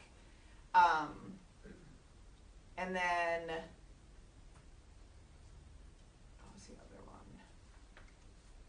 I do very respectfully disagree with the separating the two policies. I think it's extremely confusing for the district to have two different grading policies. I think that there can be nuances within a grading policy, but I think having two separate ones that have very different language and very different things makes it really hard for students and families to understand kind of where we're coming from and what their rights are within the classroom. And so I respectfully hear that our teachers and their concern, but I think having one policy is better than two, because there's a lot of room for contradictions when you have those two policies.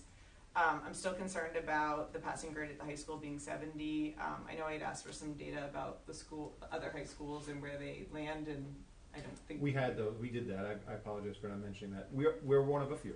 Yeah. We're one of a few. We're definitely more the exception than the rule when it comes to 70. So what there's does very few few. mean? Of the ones that we saw, I saw two others. Who? Oh, yeah. So I can say I looked up a One bunch was and Charahoe. they didn't even have a grade. I don't feel You don't bad. have a color code spreadsheet I can look I at? don't. I'm sorry. It's I just know Yeah. in general we weren't we So were out of the under my- 32 high schools in the state, Yeah. we didn't get all 32, but we were in the distinct minority. Yeah. Yeah.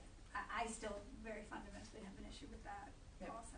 I think, and so I am torn on that topic. I think it's good to set high expectations for students. I do worry though about students who are getting penalized in being able to participate in opportunities and things like that because they're in that middle area where their neighbor in East Greenwich or their neighbor in Charahoe or wherever is not, maybe Charahoe's a bad example, but is being allowed to participate in extracurriculars, et cetera, especially when data and research shows that if they have a sense of belonging, they have a reason to go to school, there's encouragement. And so I'm mixed on that one. I think it's good to set high expectations. I remember being here knowing that 70 was what I had to hit when I went here, but I also think that there are students out there that might be, that maybe having that 5-point variation could be helpful for.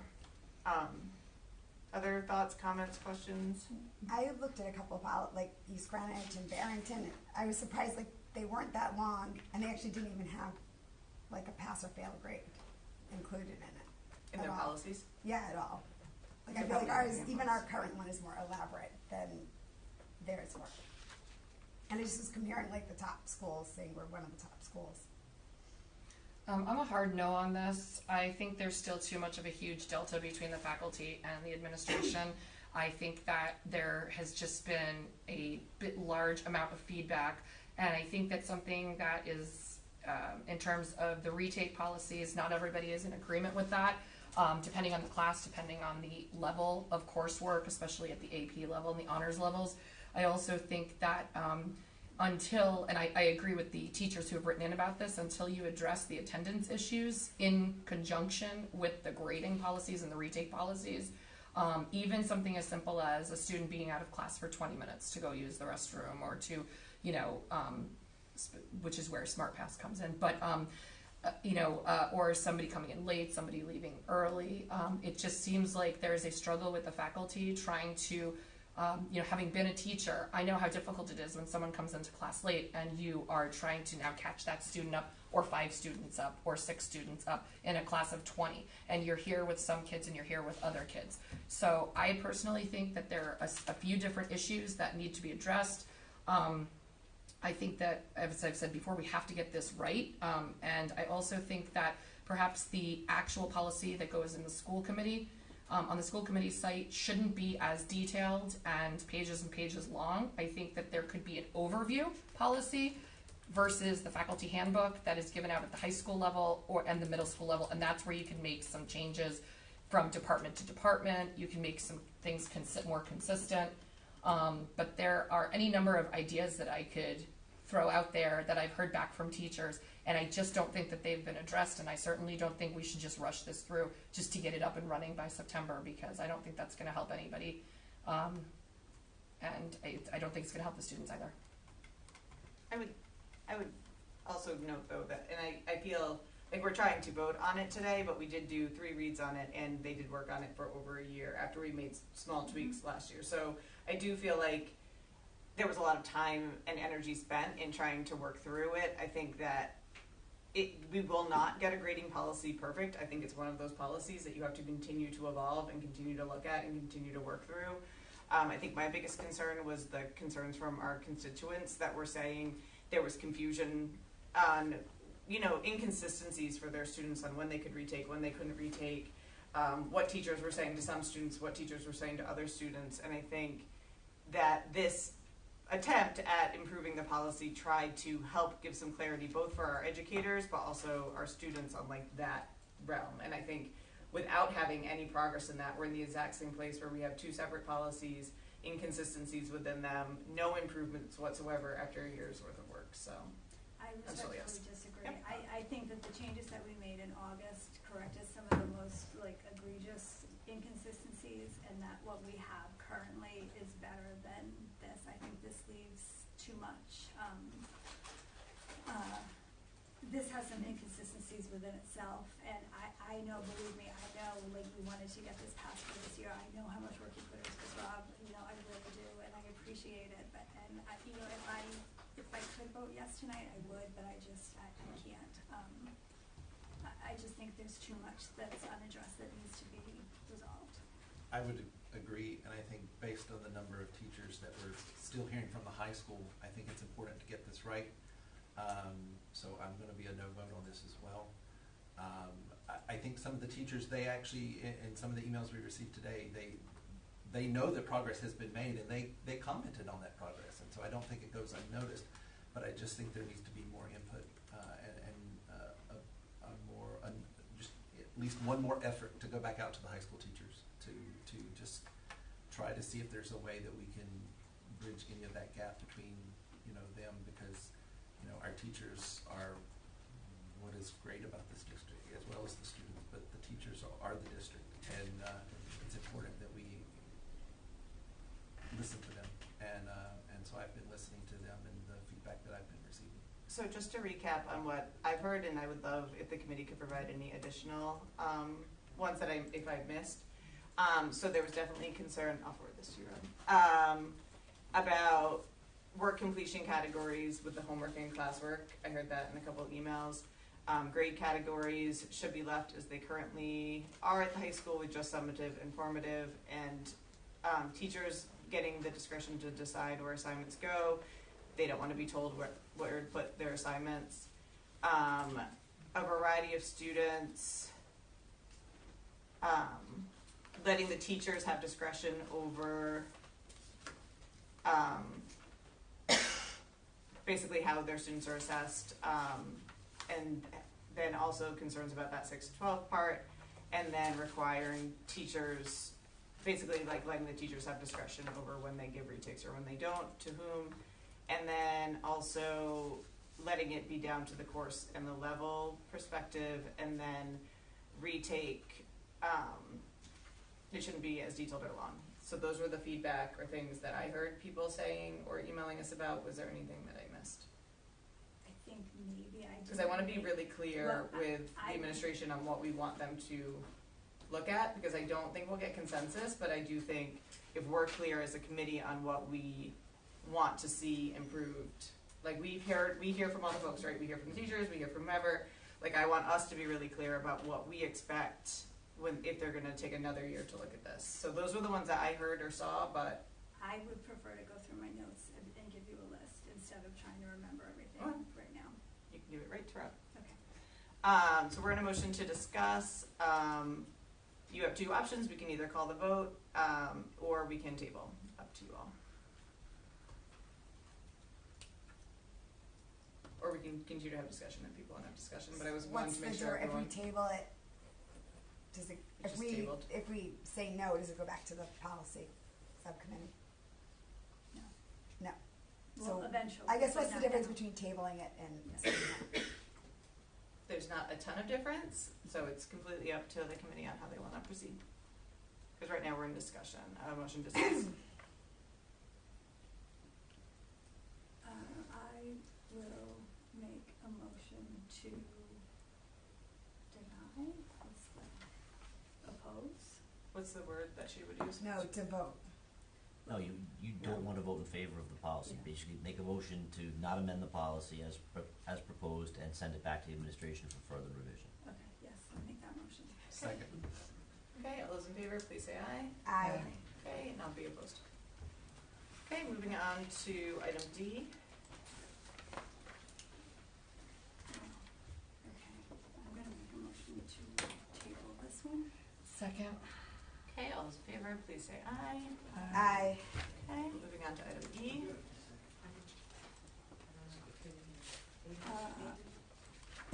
I will make a motion to approve. Second. Okay, Mr. Mazzani, you want to give some comments on this one? Yeah, so the piece about the facility and operations vehicle purchases, I think Mr. Murphy can speak to that, but I know the second item, can I go to the second item? Within that, Yeah, within that one. we're in discussion for E, so anything that falls Okay, under that so, is fine. so the second one, curriculum, I know is going to be, this is gonna be, I'd recommend pass, we're not gonna. Yeah, I thought we were be- just talking we're about gonna- E1. Okay, Yeah, all because I right. thought we were tabling E2 or Yeah, skipping or okay. whatever. All right, so for E1, Mr. Murphy, do you mind? Hi, Chris Murphy again. On Friday afternoon, I was summoned to the CFO's office and made aware that unencumbered funds made it possible that we could potentially purchase the vehicles for the facilities department that we've been asking for apparently the past 3 years. I did a little history and talked to some of the folks that have been here prior to my arrival, and we came up with 3 vehicles that we require to strengthen the facilities department. Those vehicles total about just over $200,000 right now. I visited our friends at Tasca Ford yesterday, who are part of the MPA program, and we sat down and specified what type of vehicles, what options on these vehicles. Just to be specific, a Ford F-350 with a utility body and a plow is coming in at about $75,000. A 16-foot box truck with an aluminum fold-under liftgate is coming in at $72,000, and a Ford Transit cargo van with internal aluminum shelving is coming in at $55,000. The gentleman from Tasca said that he has to go get 2 of these 3 vehicles from other dealerships, and that means that there is a large bit of negotiating room there. So he gave me the prices that were relatively higher than he anticipated the actual purchase price of 2 of these 3 vehicles to be. This is very much kind of shooting from the hip right now. With so little time to put something together, I do have these quotes from Tasca, but of course it's contingent upon myself to look around and see what other MPA participants can offer us the same vehicles for potentially a better price. If you've driven past the town garage next to the town hall, you may have noticed 2 box trucks and a van that haven't moved in over a year and a half. These are slowly rotting away. These are vehicles that used to be part of the facility fleet. Over the past year and a half to 2 years, they've been taken off the road because of the deteriorating condition of these vehicles and the extensive repairs required to continue to maintain them. Those 3 vehicles are ready to be sold for scrap, essentially. They're not safe to operate in their current condition, have served the facilities department very well, but we've been unable to purchase vehicles to replace those. And I think this is just a fantastic opportunity for us to get our facilities group back to even with regard to the fleet of vehicles that we operate to consistently maintain this district. Okay, thank you. Questions from the committee? So really, we're not approving anything tonight then, right? You're just letting us know that this is what you're gonna do, and then you're gonna come back to us when you actually ever. We have to approve it because it needs to be spent by June 30th. That's correct. Okay. So we're not approving like the actual thing, but we are vehicle. giving the administration authorization to take money from the FY 24-25 budget up to an X amount to Okay. purchase X thing. And I know there's requests for 3 vehicles. Yeah, okay. The numbers that Mr. Murphy just gave us are different than the ones that Ken gave us, so we just need Right. give me a total number that you would like the committee to consider. $205,000. That's what we have available from the, My earliest anticipated is from Friday afternoon when I got called into the superintendent's office. That's what I thought these vehicles would cost. I was about $8,000 to $10,000 off per vehicle. Yep. And that's just due to price increase and the different variations and the different options that we have on these vehicles. I guess my question, Rob, is how much money do we have? Because I see, That'd be probably a good question for Leslie Ann Powell, the CFO, but I think there was a significant amount of money from unencumbered funds that came back into the general fund. so when you add up the 3 numbers that were in the memo from Leslie, it's 175. Mm-hmm. And again, those numbers were based on my general assumptions without having visited Tasca. I was unable to get to Tasca until yesterday afternoon. I guess my question, Rob, to you is, do we have only 175 available, or do we have more than 175? My understanding is available? we had more. I think it was up, I thought it was up to 200. Can you call a friend? Sure. Can we just confirm that? I don't want to approve a certain amount of money and then find out that we didn't have that much money. 'Cause all I have is a memo that says 175. So I know there's 175. If Leslie can confirm that there's what did you say, 205 is your estimate? 205 is what the first round of estimates have come in at. But again, that's only one dealership Yep. who admittedly priced these relatively high, so we have a negotiation It would be space. up to, but our expectation would be That is up best. to, but hopefully less than $205,000. Even with the MPA, we would still need 3 quotes, correct? Yeah, for your Yeah, policy. so we would need 3 different dealerships giving us Mhm. 3 Yep. different prices, and then we would pick the one that is the lowest and could come in on time. Correct. So that's what I meant, like, really, it has to come back and it's more, right? No, because we could authorize like An amount, right? an amount, Okay. and then it could be less than that amount. Like that would be lovely. So an amount based on 3 quotes, and then if the 3 quotes came in at 178, great. If the 3 quotes came in at 201, fine. Okay. That would be the only way you could get this done by June 30th. Andrew, does it matter that we're gonna approve 205 when the memo says like 175? No, you just have to amend that amount, Okay. depending on what you hear back, if anything. All right, so why don't we we skip this one for now, and then we'll circle back if we hear back from our Director of Finance. Okay. Cool. All right, thanks, Chris. We'll circle back. I'm sorry, circle back. Like we're Tonight. gonna see if In Leslie 15 has minutes? more- Okay. Yeah, We're like waiting to hear back the from Leslie second and when hopefully. Leslie You comes cannot back, leave. we will Yeah. address it. But I just want Okay. confirmation. If not, the only thing that I would be willing to do is 175. Okay, very well. But you can negotiate that price, right, Chris? Get them down to 175. That's all we have. June 30th delivery. Okay, so moving on to E2, it sounds like Mr. Mezzanotte is requesting a motion to table. Yes. Can we get that, please? I'll make a motion to table. Second. All those in favor, please say aye. Aye. Okay.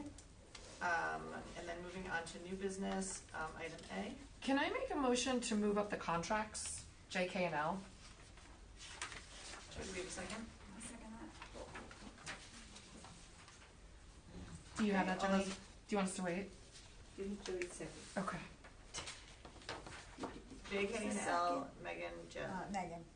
No, I No, sorry, was Jen. the motion and Jen was the Jen's second. the second, sorry. So J, K, and L moving to the next one. Any discussion? Okay, all those in favor, please say aye.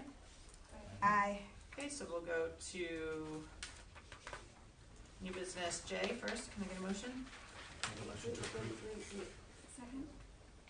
Oh, hang on, she said, ooh, ooh, ooh. What was the one that we just voted on? Oh, we We voted did on JK&L. just to move them to the next. Just to move them up. Just to move them To next on the agenda. to next on the agenda. Oh, the three bottom. Yeah, we're just Yes. moving Yeah. those three Okay, to thank you. next. Yep. And then now we're within, making a motion to approve J. Who made it? I seconded. Okay, so we have Rob and Jen seconding it. Okay,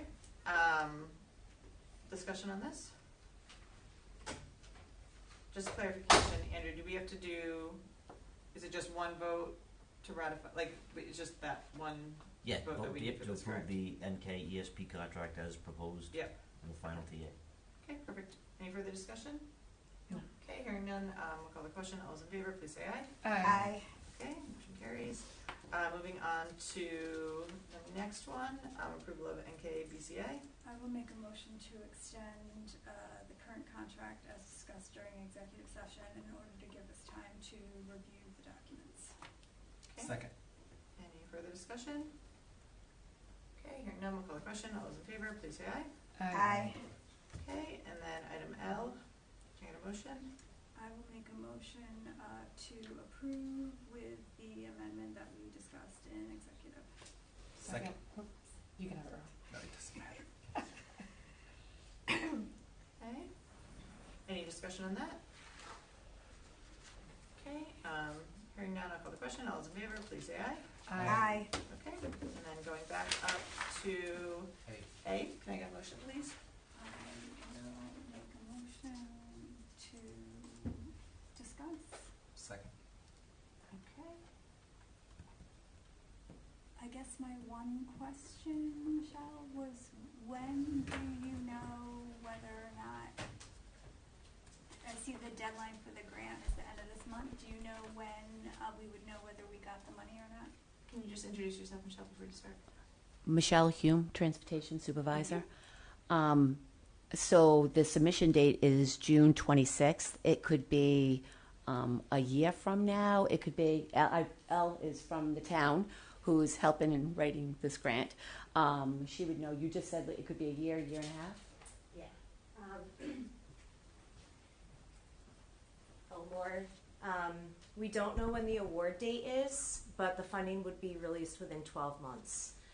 So I would guess that the award would come out in 6 to 12 months. It is coming from US DOT, so it takes a little bit of time. But yeah, the deadline is the 26th, and this is going to be before the town council next week, Tuesday. So 12 months from the award date or 12 months from the submission date? We don't know the award date. Okay. Yeah. Okay. From award date, it would be 12 months for funding to be released to us. Okay, okay. Okay, and so our 20% would be the 15,000 roughly, and Correct. so we would just, we have no idea when that, okay, all right, He thank you. doesn't, when when the money comes, we will figure it out. Okay, thank you. Okay, any other questions regarding the approval of the ride, no, that's not it. The Safe Street and Roads grant? No, I'll just say I think that it's quite important standing with my kids at a bus stop and seeing cars just drive on by and not pay any attention. I think that it is something that is a tool that we need in our toolbox for the safety of all of our students. So I would be supporting this. Okay. Any other discussion? Nope. Are we in a motion to approve? I'll make a motion to approve. Second. Okay, any further discussion? No. All those in favor, please say aye. Aye. Okay, moving on to the next item. Make a motion to discuss. Second. Okay. Is it questions or? Yep. I had a number of questions on this, but I was kind of wondering, I mean, I really have a number of questions on this. I'm a strong no on this right now because I have so many outstanding questions. First and foremost, the space that is being requested or potentially to be used. Anyway, I really have a number of questions. Are you in charge of this, Rob? So what's going on? We're on the ABA, correct? Yes. Okay. Yes. All right. Sorry, I just had to step out for a moment. Yeah, I will do my best. I think that's kind of a problematic for me as well, is that I appreciate you trying to do your best, but I feel like that whoever or whatever group this came from, it would be nice to have here to be able to answer questions, and because of that, I don't feel comfortable making a vote on something that I think is such a big decision tonight for our district that's supposed to be implemented by September 2nd this year with all the other stuff that's going on. I don't know if this was like an emergency requirement by, RIDE, or I kind of don't know where this all came from, and I'm looking through the RFP and looking through articles and things going on in the state with the ABA clinics, and the fact that no other district has these, but not because they didn't try it before. The few articles I've read, it's because they weren't very successful, or they didn't feel like that the ROI was good, I guess. Anyway, I'm probably just a no, because I feel like I'm not even going to be able to have my questions answered this evening, so that's part of my discussion. So, are there specific questions? Or? Yeah, a lot of questions. I mean, I almost don't want to waste time with the amount of questions. I mean, one of the things that the so the question is, first question is location. Where would this be considered to be put, and has the director of facilities been approached about offering space to host this type of clinic? Just to clarify, was this what Dr. Santo was talking to us about when we were talking about the pre-K move? Yes. So this was this was presented to us as part of that. Yes. Yeah. Right. But I'm just making sure I understand. We've seen it before, but to me, very high level. And then I look at the RFP and like the cost that they're, and I just have so many questions. When we have people come in from out of district, are we going to be giving them basic stuff? Like, are we going to be giving them NKSD email addresses? Are there going to be any extra, I don't want to say burdens, but extra requirements placed on our own teachers, which in turn would address, we'd have to look into their contracts. For instance, if there are things with 504s and IEPs, are teachers going to be asked to do X, Y, or Z for their students? Like I said, the location, the cost, just to clarify too, not to cut you off, I just want to make sure I'm understanding something. We're just being asked today to release the RFP, correct? Mm-hmm. Like, this will then go out, and then we would get the bids and different things and more details, and then the committee again would see it to say yes or no if they want to award it at that time. So this is just to put out the RFP in general, which I'm sure you know, but like, just to clarify for everyone. Yeah, I personally I feel like there are a lot of questions with this, and to start up a clinic like this with all the other undertakings that our district is going through, including space limitations, I actually really would like to know what's the plan for the location. Are we talking about at Davisville Academy, putting it at DA? Yes. And where? Room 8 and 8A. And Dr. Santa did talk, like, so I think it's going to run, not sort of separately, but it's like the kids could go to preschool and then they would go there after as a separate. So it's not like it's integrated into the preschool. But the problem is like kids right now, sometimes they don't have a way to get to this program and they'll already be at the preschool so they can just go after. So they'll actually have transportation. And Yeah, that was my understanding. So it's actually like Dr. Santa included some notes I can share. She That'd be talked great. about how the program's its purpose is to remove the following barriers for students. First of all, supporting families in accurately identifying the needs of their child.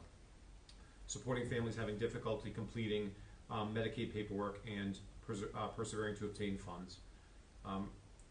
Qualified students who are not able to find available ABA services due to a lack of providers would have access. Families unable to transport their child to the service provider, that would address that need.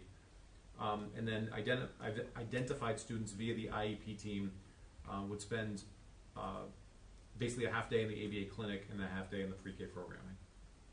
And we would provide the space and the utilities. Yeah, so I just would guess. be paid rent. Correct. Yeah, so one of my concerns is that the articles that I have read about it in this state haven't been successful. So I guess I would just like to kind of, have a discussion based on what data supports the fact that it's not being offered in any. I think yesterday I heard that it wasn't offered in any other district in the state, and to me that's a little concerning. And I believe it had to do with insurance reimbursements and things like that. So anyway, I just have some serious concerns about the programming, and I don't know if we can call Mr. Murphy up, but I really would like to hear about these classrooms at DA 8 and 8A, did you say? Rob? Hi, Chris Murphy. 8 and 8A were what used to be a full classroom that has a wall built down the middle of the former full classroom with a door entering the other half. So a full classroom, which you enter, and you're looking at a half classroom, you're going to make a left turn, walk through a door, and then you're exposed to the other half of the classroom. Ken pointed it out when we were on the tour. Yeah, great, okay. So it's roughly a learning space that is maybe 14 by 22, side by side. I'd be willing, thank you, Chris. I'd be willing to support just the concept of putting out an RFP. I'm not guaranteeing that I'll approve it once it comes in, but today I'm willing to support an RFP because I'd like to see kind of who would be bidding on it and what opportunities could be for the district and the students. Again, not saying that I'll vote yes once those RFP comes in, but I'm comfortable enough understanding what Dr. Santa had provided earlier about to at least just put out an RFP because there's no harm to the district to put out an RFP. So I'll be a yes today on this I would one. agree with that. I think it's important that we, and then when we have that discussion about the program in general, then we'll have hard numbers and we'll be able to understand even more fully. So I think just releasing an RFP is fine. Right, I have some of the same questions and concerns, but I think putting out the RFP and seeing what comes back, and then those questions and concerns can be addressed, because we're not obligated to proceed with anything just by getting the quote, so I have no problem putting out the RFP. Any other comments or discussion on this one?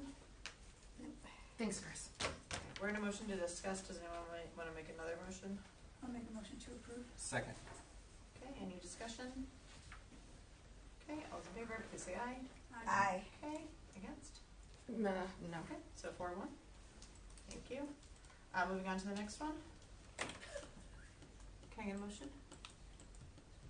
I will make a motion to discuss, just in case anybody wants to say anything about it. Second. Okay. Mr. Mazzanotti, you want to talk about this one and what is going on? Sure, I'm going Chris, you're busy. Chris, you're busy tonight. Sorry. What are we talking about? We're talking about the emergency funds for health and safety FY25. Certainly.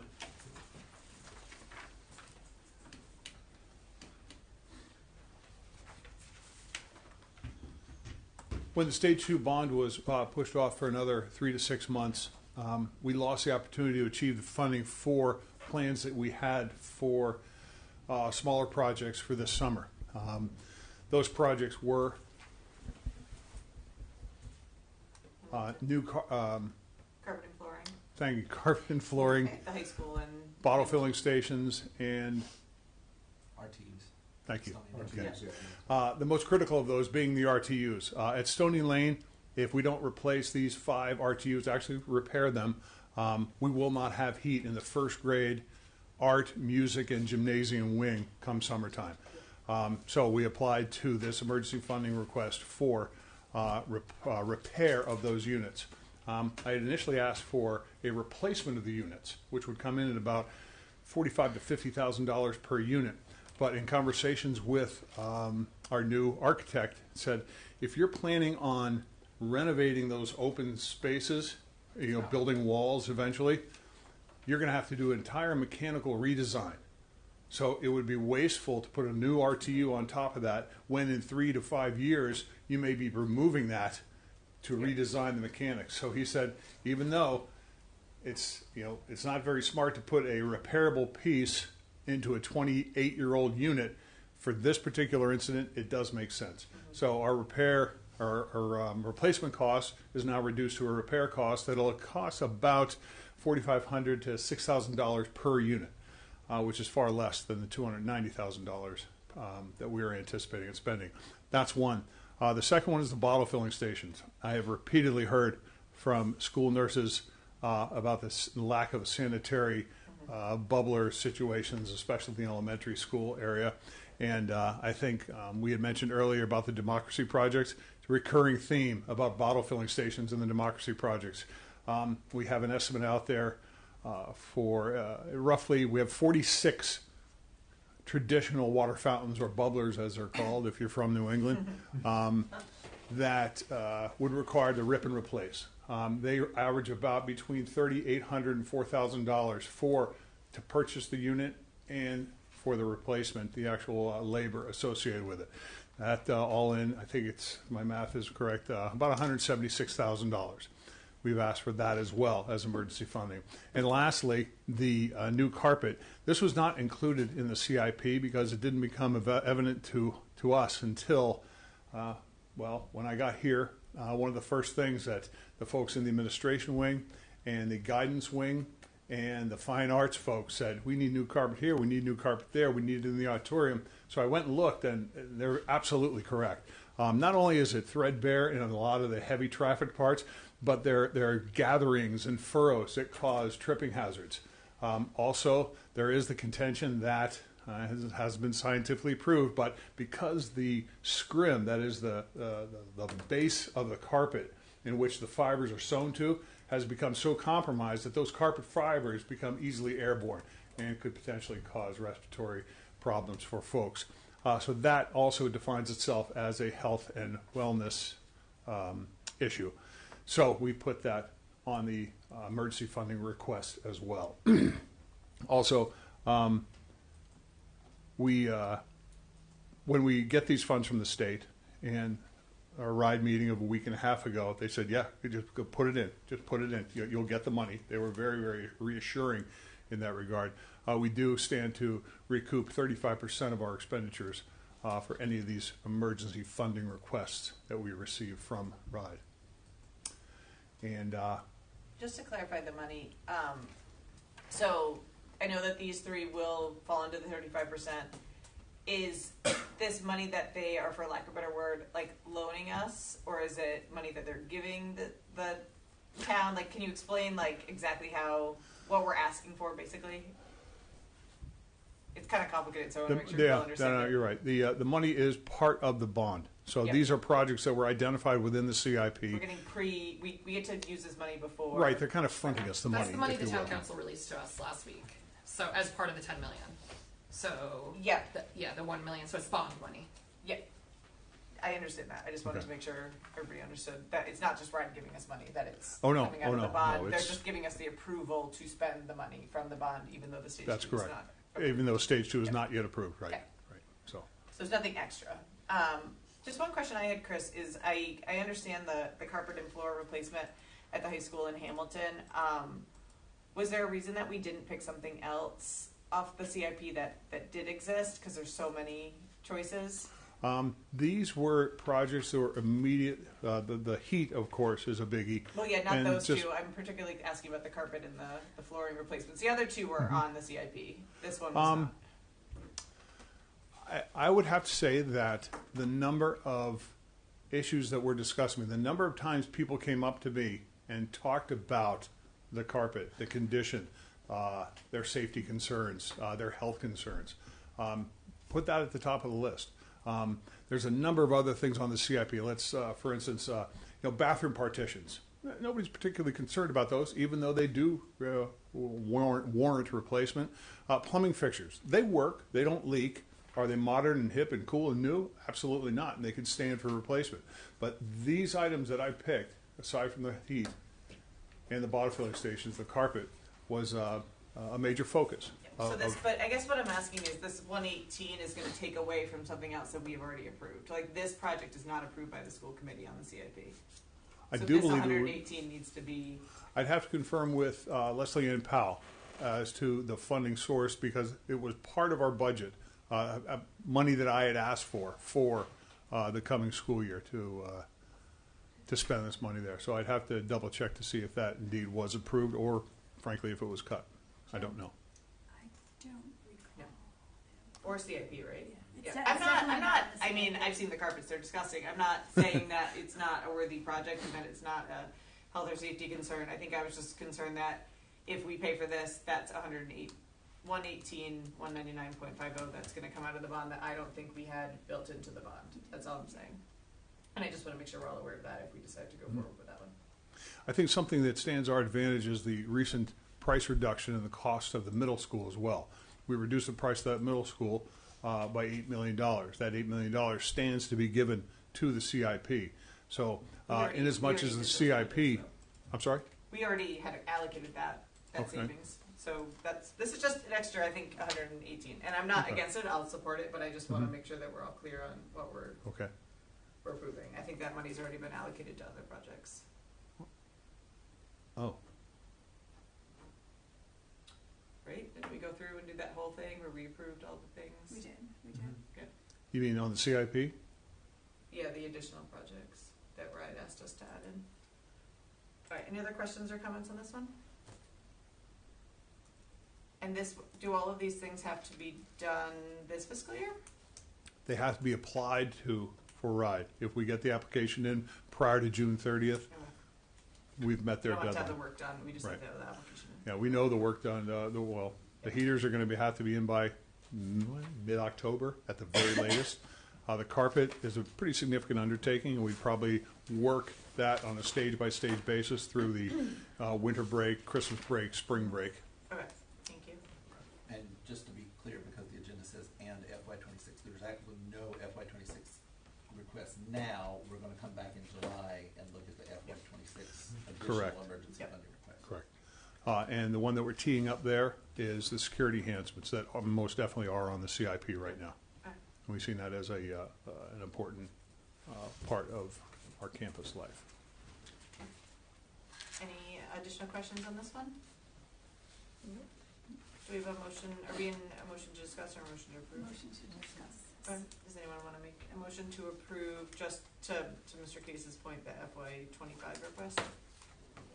Make a motion to approve the FY25 request. I'll second. Okay, any further discussion? Just to clarify, I think I know this answer. The bottle filling stations, it doesn't list all of the schools, but I believe the reason for that is that they already have filling stations, correct? So like Forest Park. Hamilton and Forest Park already have. Yeah, so it's not that they aren't getting them, it's that they already have them. They already have them. Yep. There's no Fishing need. Cove too, right? Fishing Cove, I know of at least one. Okay. I don't know if like they'll. If there's- no, if- there are a couple. There are a couple. Yeah, Fishing Cove. If I just there's don't know the one, entire they're one. probably they've all probably been replaced. Okay. Okay. I did a review of all of them about a month and a half ago, so I'm a little foggy there. So once you look at one bottle filling station, you start to see bubblers all over the place. Okay, any other questions on this? Did this document already go to RIDE? No, it has not. Right, there's a couple tiny typos in it. What? So you might want to take a look at. Like North Kingstown spelled wrong, and That's a my couple fault. little things. That It's was- okay. that was Just in my if we're haste. sending it, if we haven't sent it over, we could fix it. So maybe just take another glance at that. I'd Anything be else? happy to do that. Awesome, thanks. Anything else on this one? No. Okay, so we'll call the question. All those in favor, please say aye. Aye. Moving on to the next one. Thank you. Thank you. Thank you. I'll make a motion to discuss. Second.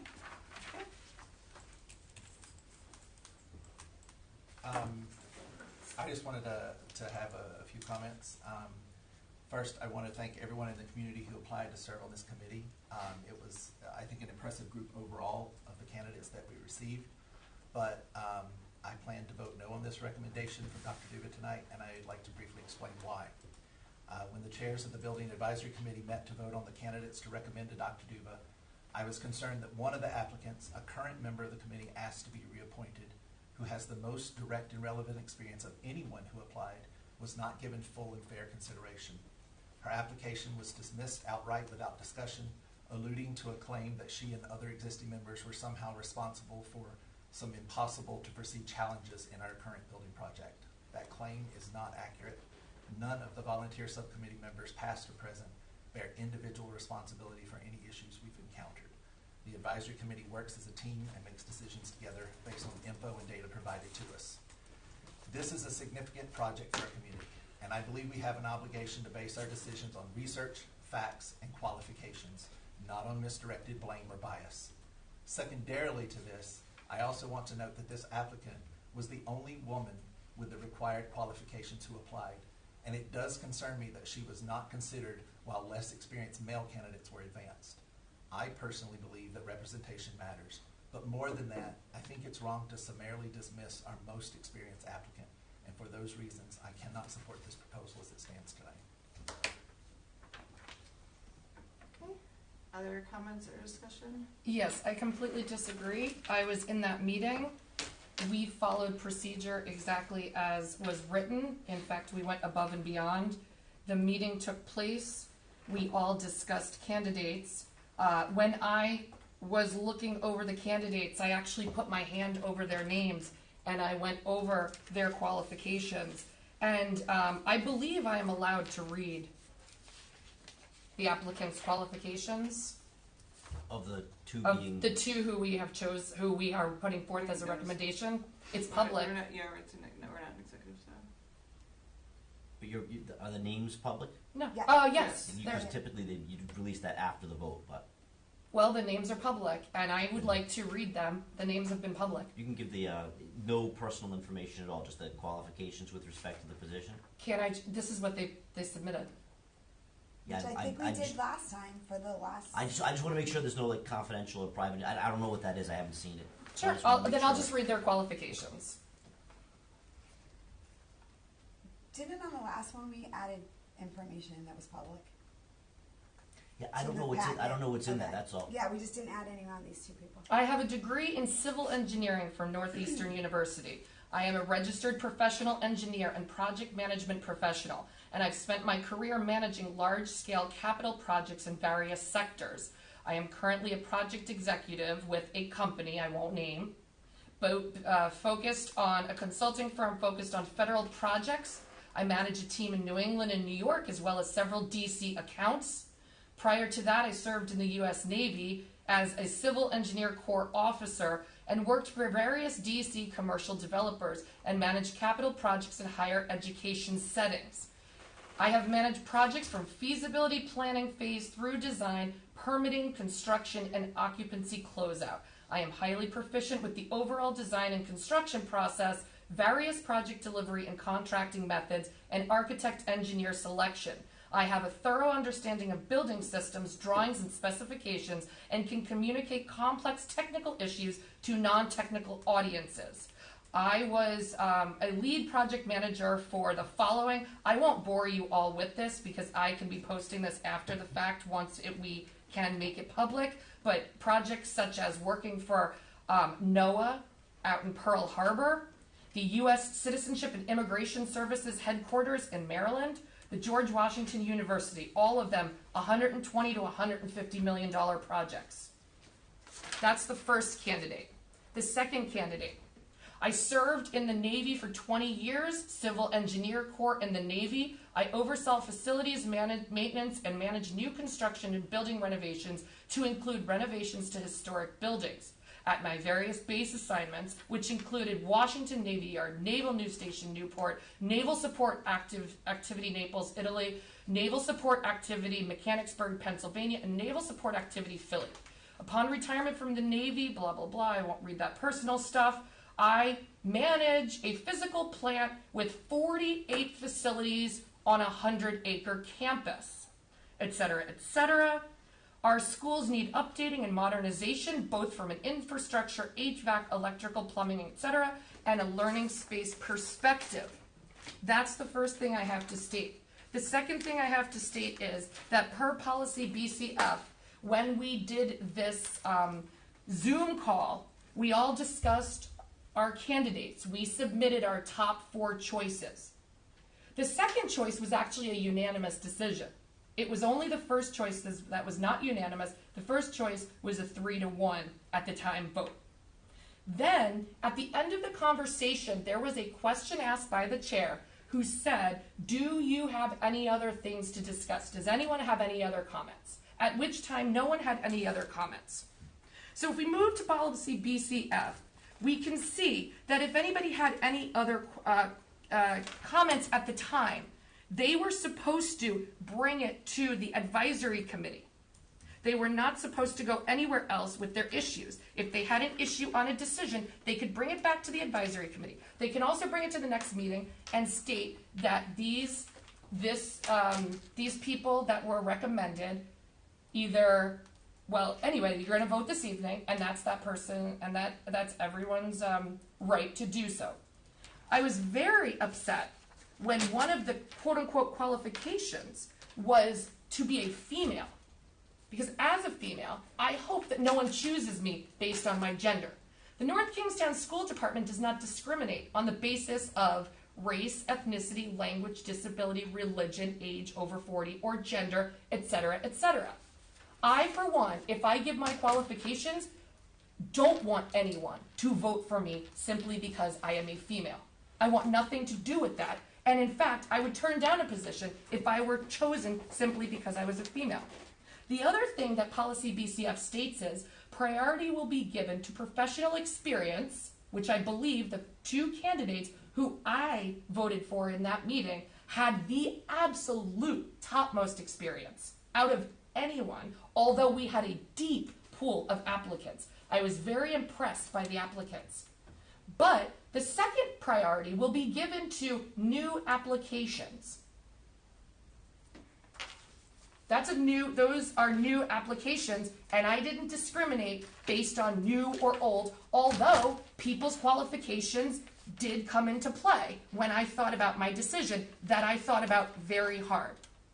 I can go on, but those are my opinions. The vote was taken, the vote was made. I didn't get offended by many things that were said. Tone, so what? We all have our opinions.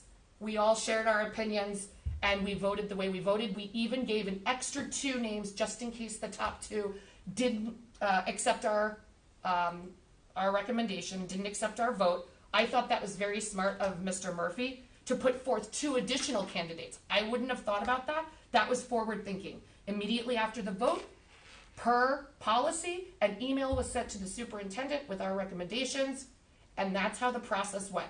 It was a democratic process. We followed policy, and people have their opinions, and that's just the way it went down. I will be voting for these 2 recommendations, by far the most highly qualified candidates that we've seen. Just a couple of clarifying questions. How many folks applied? 11. And then, did you say 3-1 vote? Yes. So, and I don't exactly know what happened, but I can tell there's something that happened. No, you know what happened. So go ahead. Okay. Who are the co-chairs of the committee? Me and Rob and Chris Murphy. So and as the superintendent designee, Mr. Mesnati was there. All right, so applications to serve on the advisory committee will be reviewed by the advisory committee co-chairs. Okay, so we reviewed them. Yep. That's right. So we followed policy. We reviewed them. Erin? I'm just trying to figure out what to vote for. You know, I know what you're getting at. What's the question? Then what's the question? Megan. I am Why- trying to figure Why out. are you looking at Jen? Because I don't know what you're doing. Well, why are you looking at Jen? I'm looking at you. No, that's Jen. I'm Megan. Okay. My question is, how is there a 3-to-1 vote when there's three co-chairs, but there's, in my understanding from our policies, only supposed to be 2. So that's my clarifying question of how there's a 3-to-1 vote. Did Mr. Mezzanotte vote? He did. So take his vote away then. So then 2-1 and 3-0. Yeah, I mean, if we're gonna nitpick. So sorry, just to clarify. So Yep. there was the 2 names put forward. Yep. And then, but then the 2 other names were put forward as well. Just in case, like, Mr. Murphy thought it would be wise in case those 2 people did not choose, accept that we had the next 2 names in line ready to go, so you knew which order to go in. Yep. Well, how many spots are we trying to fill? 2. Say it again. 2. Okay. So there was a tally, taken, everyone list your top 4. Yeah. And then, based on what that worked out, there was not like a vote to put up this person and everybody supported or not, and then vote for the second person. It was a tally vote. All right. And we have the memo from Ken, right? Mm-hmm. Yes. I just want to be perfectly clear with my comments that I was not promoting anyone based on gender. I was not promoting anyone with anything like that. And I have no problem and no doubt that the 2 people have been recommended have qualifications. I was looking at years of experience overall in the industry, in their respective industries, and they had less number of years, and I thought that at least deserved a conversation based on the qualifications. I personally feel that the candidate that I'm referring to did not receive that full and fair consideration. But that's not what you said in the meeting about gender. I was there. You said you wanted to put her forward because you wanted more female representation on the committee. No, that is not what I said. That's exactly what you said. It is not what I said. That's exactly what you said. No, it is not, Megan. And I will tell you exactly what I said. And so I fully support that representation is important. And in this case, by not looking at this candidate and not supporting the candidate who has the most experience, yes, she just happens to be a woman, and that would be reducing women representation on this heavily male-dominated advisory committee. But you assumed we weren't looking at her because of her gender instead of her qualification. I looked at everybody on that list. I put my hand, I didn't even know who was applying until I took my hand off of it because I wanted to be fair. I wanted to base it. So why did you assume that we were all basing her not being put forward because of her gender? No, it was not that she was not being put forth because of her gender at that point.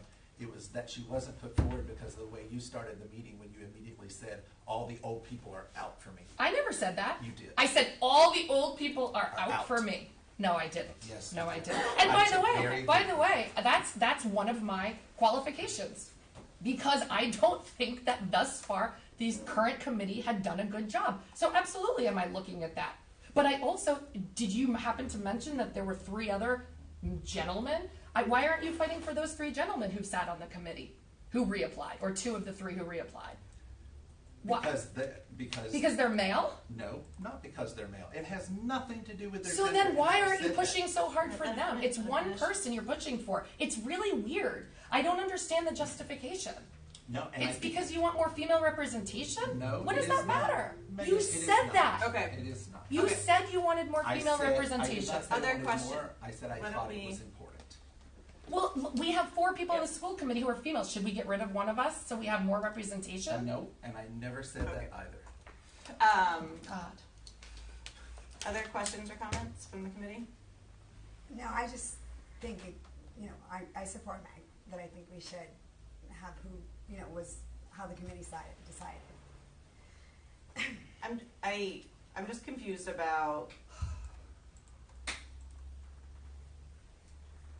I'm so confused about, honestly, the 3 co-chairs, which I knew, but I feel like this is why you shouldn't have 3 co-chairs, because if there was, like you have a split, like you don't have consensus of like the school committee members, and that is concerning. Like if there was just one of you as the co-chair and then the administration, like you could do that. It's hard, I think, when there's two school committee co-chairs, which is why we don't formulate our committees like this. Well, are you also- serious? Do you want to talk about policy committee and the formulation of that? I mean, come on. The reason that we have the two school committee co-chairs is because someone on the advisory committee, they didn't want, both Rob and I put our names forward for nomination, and the committee itself decided they didn't want to pick one school committee member over another, so they said, let's nominate them both, and they all voted. Yeah. So I don't know how that happened either, but that's how it happened. Yeah.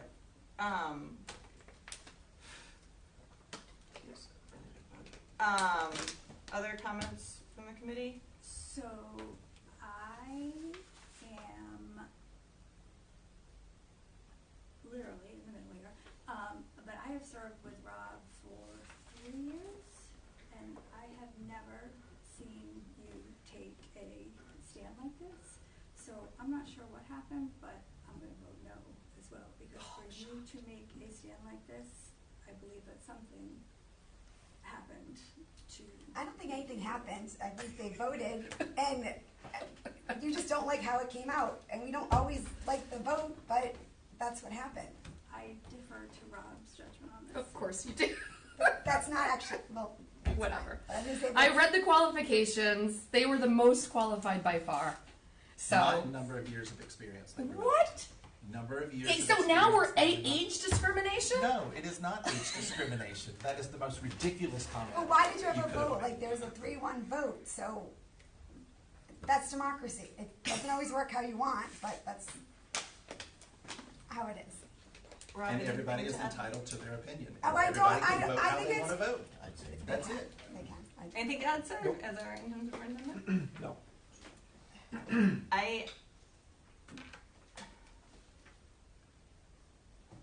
Other than I'll just say that Dr. Duba made his recommendation, it's stated in the memo. Yes.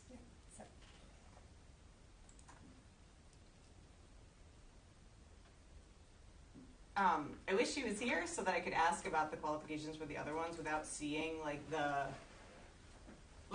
I don't have the information that you have, so like I can't say like, oh, these two candidates are more qualified than other ones, and I can't ask Dr. Duba because he's not available today. So this is why we usually trust our judgment of our committee members to put forward the best candidates, and just because one person disagreed, he's not. In fact, the second choice was unanimous. Yeah. So Right. one of our two choices was unanimous. So we don't always win them all. Could we do one at this point and then wait for Dr. Duba to get back to discuss the But other Dr. spot? Duba gave his recommendation. Yeah. If he I wouldn't can't have ask wrote the her. letter. I totally respect that, but I wish I could ask some clarifying questions about qualifications and why he made that recommendation, like without being able to see that. Like I do trust folks, but I also it's a unique situation having two school committee co-chairs. Like that's unique for me. Like normally it would be like the school committee person, the administration person, they make the recommendations to Dr. Duba. I've never been in the situation where we've had two school committee co-chairs disagreeing. So wait, you're basing this on the school committee co-chairs? Because we have 3 chairs. So we have a chair and 2 co-chairs. So what does it matter? Like, it was a 2-to-1 vote either way. So Sorry. why wouldn't you take... So Mr. Murphy is the chair. Chris and I are the co-chairs. Why don't you talk to Mr. Murphy and ask his opinion? He's the chair. But that's not how our policies say our advisory committees work. Our advisory committees, the school committee advisory committees are supposed to be co-chaired by a school committee member and an administration member. There's not supposed to be like a chair and 2 co-chairs. It's supposed to be the administration of the school committee. So why are you bringing this up as an issue now? We've been on this. I've been doing this for 6 months. We've been doing it for 6 months. There's But like, why wasn't dissent between the two of you? So I'm trying to figure out. But there's a third person. That's the tiebreaker. The chair. It's the chair of the committee, and 2 other chairs, like co-chairs. So it's a 2-to-1 vote. I'm misunderstanding this democracy thing. It's 2-to-1 vote. I can't. I'm not gonna. Well, you just say what you're really thinking, which is you're not going to pick, or you're going to try to split the baby. But I mean, the fact to say that there's 2 school committee co-chairs, there's a chair right there. He's our chair. Yeah. I mean, Mr. Murphy, if you'd like to add anything, feel free.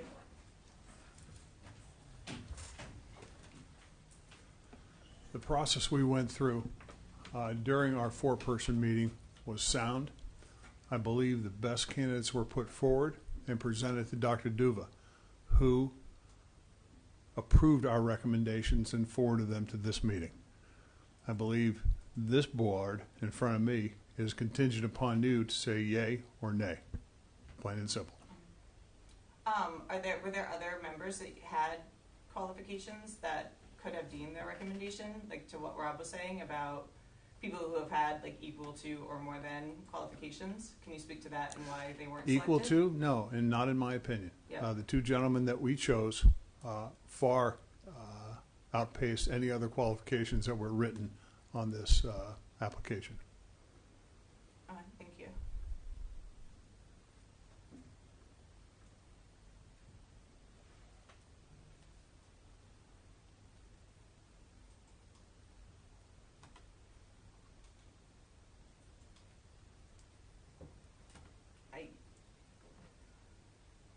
I can't make a decision without Dr. Duba, so I'm willing to approve the one that you all unanimously agreed upon, but without being able to ask him questions, I'm not willing to just make a blind decision on data based on without being able to ask Ken, because he's the one that ultimately makes the recommendations.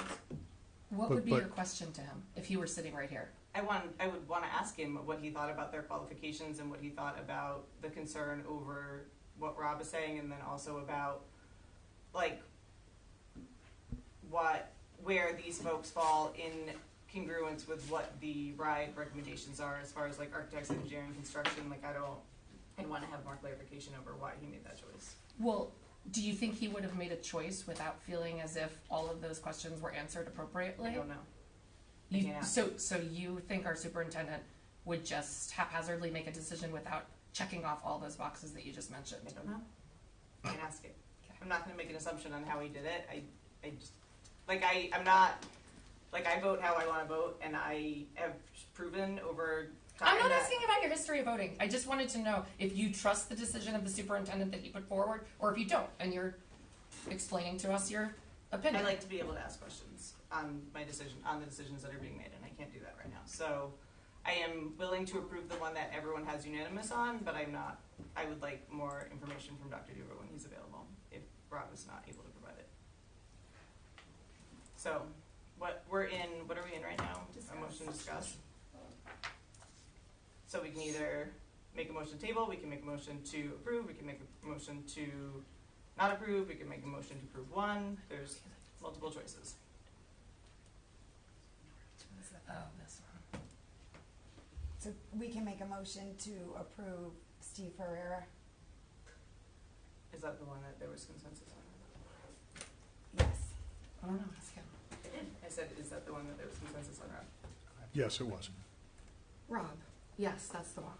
Steve Ferreira. All right, so I make a motion to approve Steve Ferreira for the Building Advisory Committee. Second. Okay, discussion?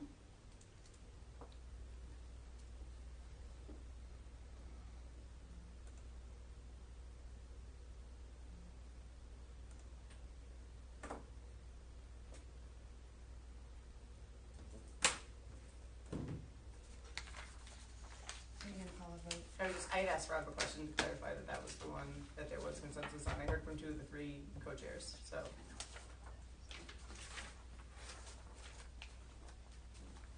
All right, without confirmation. All right, we'll call the question. All those in favor? Huh? That's fine. There was consensus on that one? Yep, it looks like. To the best of my recollection, yes. I'm going to bring up the email. What? Do you want me to bring up the email so that we're confirmed? I mean, I can just vote no, too. I'm trying to... You do what you want, because it already jacked up with the public. I mean, this was the best decision. But, okay. I don't have to explain it away. Okay, so there's a motion on the floor to approve... Wait, were you really going to hold that against me? Okay. Rob, is this the one that, you were during that, I would think you would know which one you voted for and which one you voted against. I'm just looking for the email to confirm. Because there were two candidates that were discussed.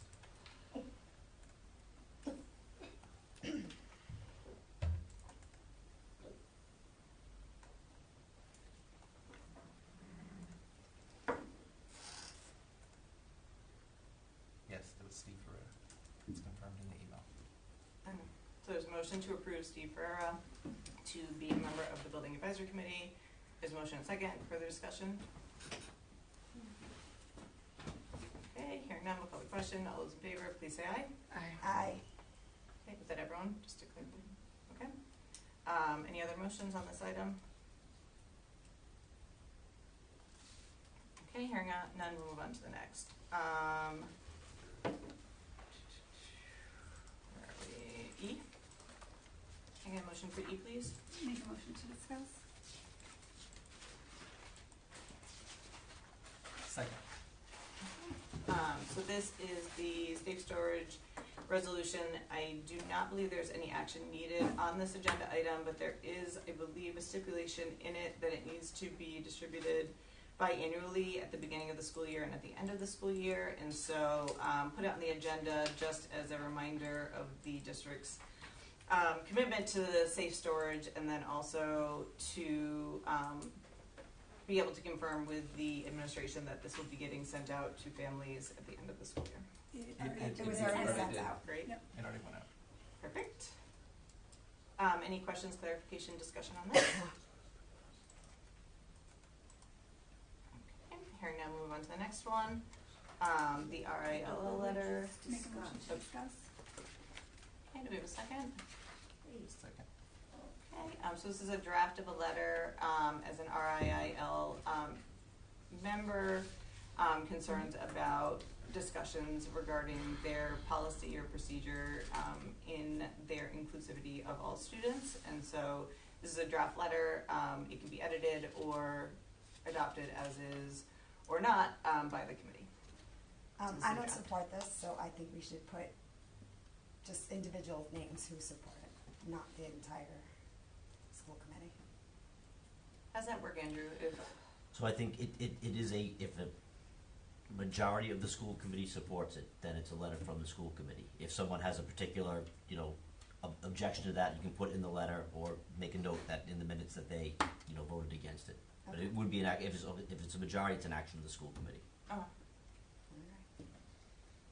Sherry, is there something that you'd want changed in it, or just overall No, I didn't support it in adding it back to the policy, so no, I don't support saying to the Rhode Island Interscholastic League that they should change their policy.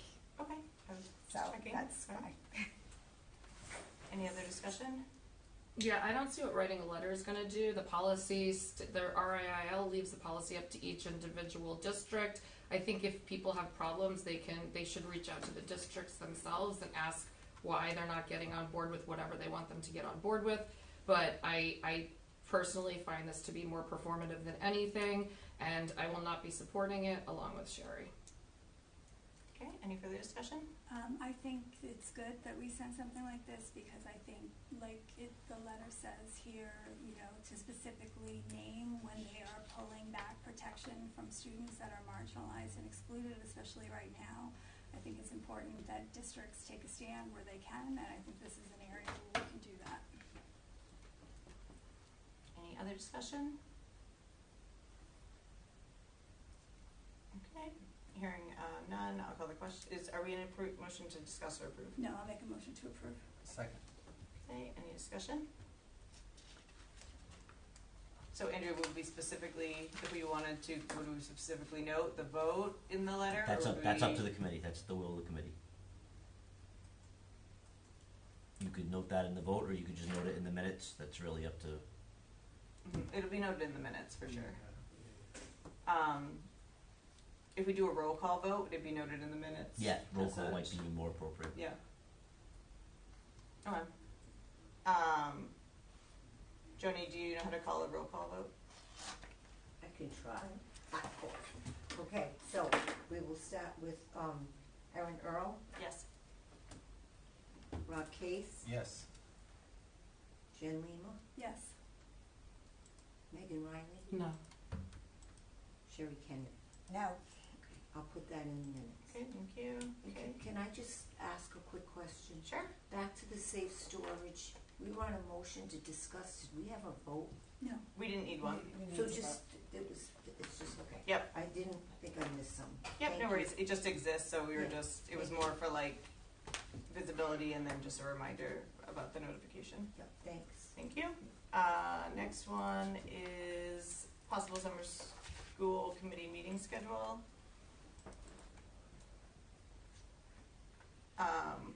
Rob, did the administration want to propose a certain date? I don't see any attachment. No, just that we have to schedule a date in July.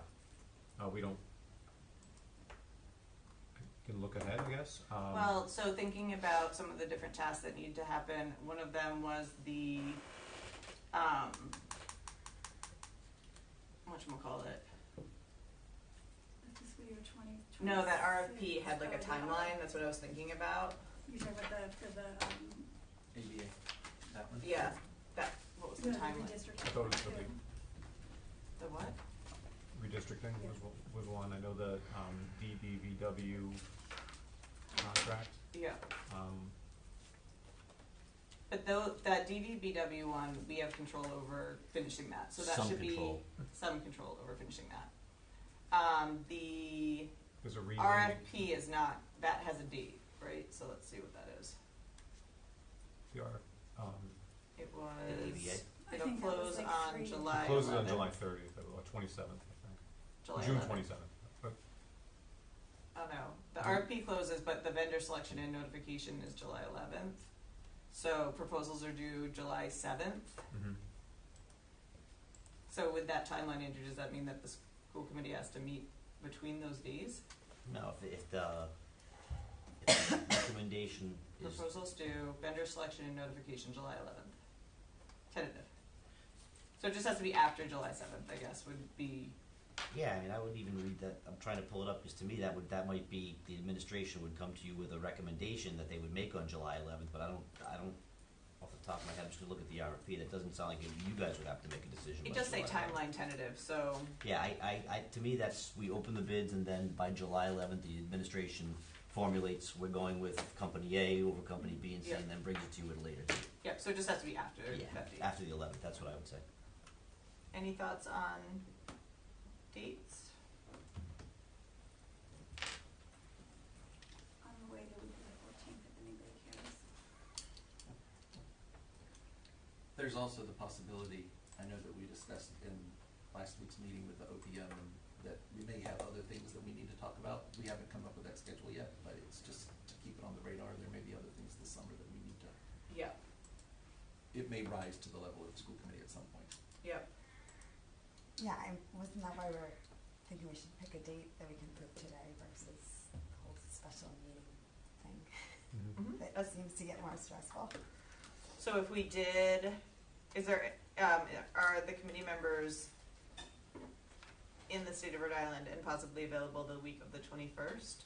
Like that midweek? Like, I am. I am. yes, Megan? Yep.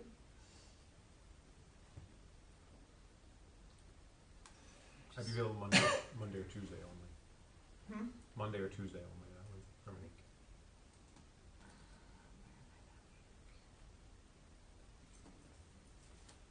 I have a crazy question. Yep. Since we have an interim superintendent at that point, could Rob still come and not the interim superintendent? Nope. No. I mean, the superintendent can be absent, but Rob would be here in his role as assistant Okay, superintendent. got it.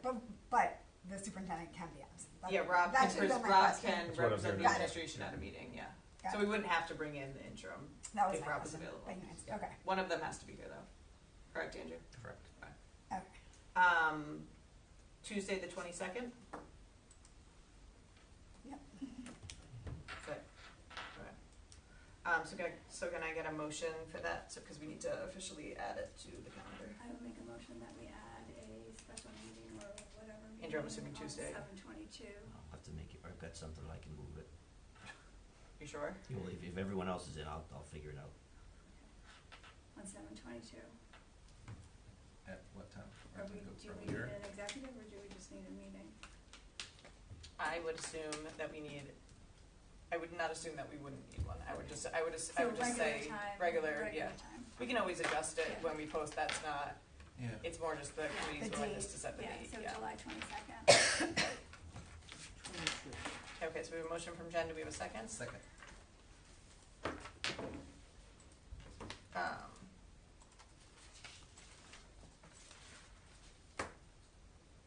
discussion? Okay, all those in favor, please say aye. Aye. Okay. And Rob, if you could, anything that's possible to get on that date, like, that would be greatly appreciated. So if there's, working with the folks that are working over the summer for anything that might need to be approved versus having like 3 or 4 one-offs would be greatly appreciated. Did we want a time on that? Just, we're gonna list it as normal times, so 7 for business and 6 for executive if needed. Okay. Moving on to the next one. I'll make a motion to approve H, the MOU for the SRO. Okay. Second. Okay. Discussion. Rob, this is just on here because it has to be reaffirmed annually, correct? Correct. Okay. Any discussion regarding that?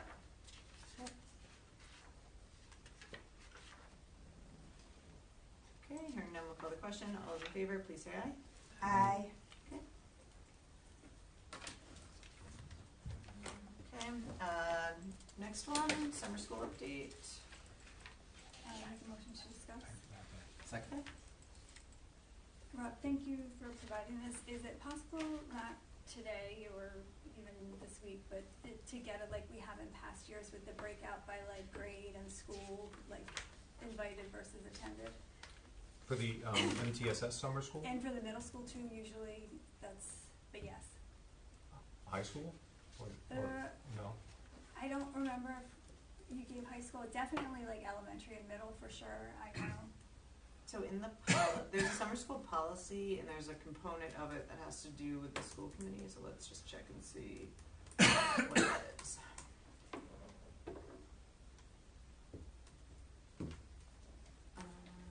And I noticed that the memo said all tier 3 students have been invited. Are any tiers 2 students, or is that all being addressed differently? So we start with our tier 3, and then from there, depending on what number of seats are available, we would then expand outward after that. So does the fact that they were not mentioned, does it mean that there are not any attending? Correct.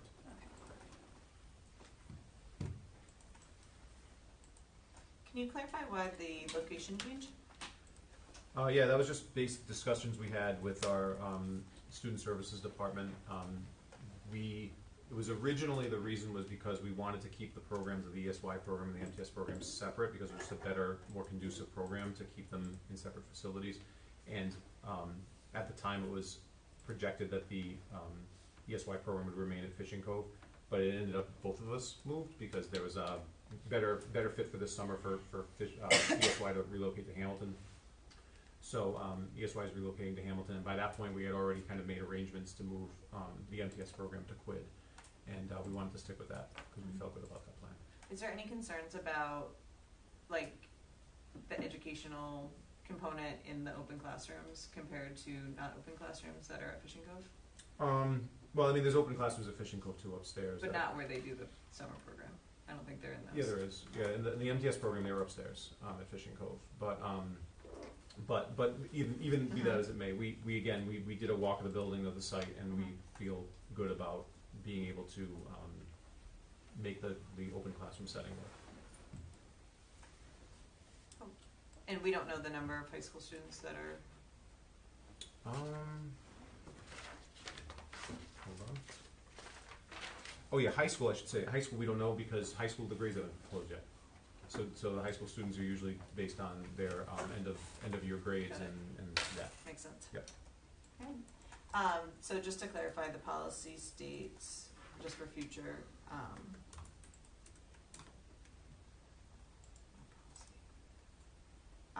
that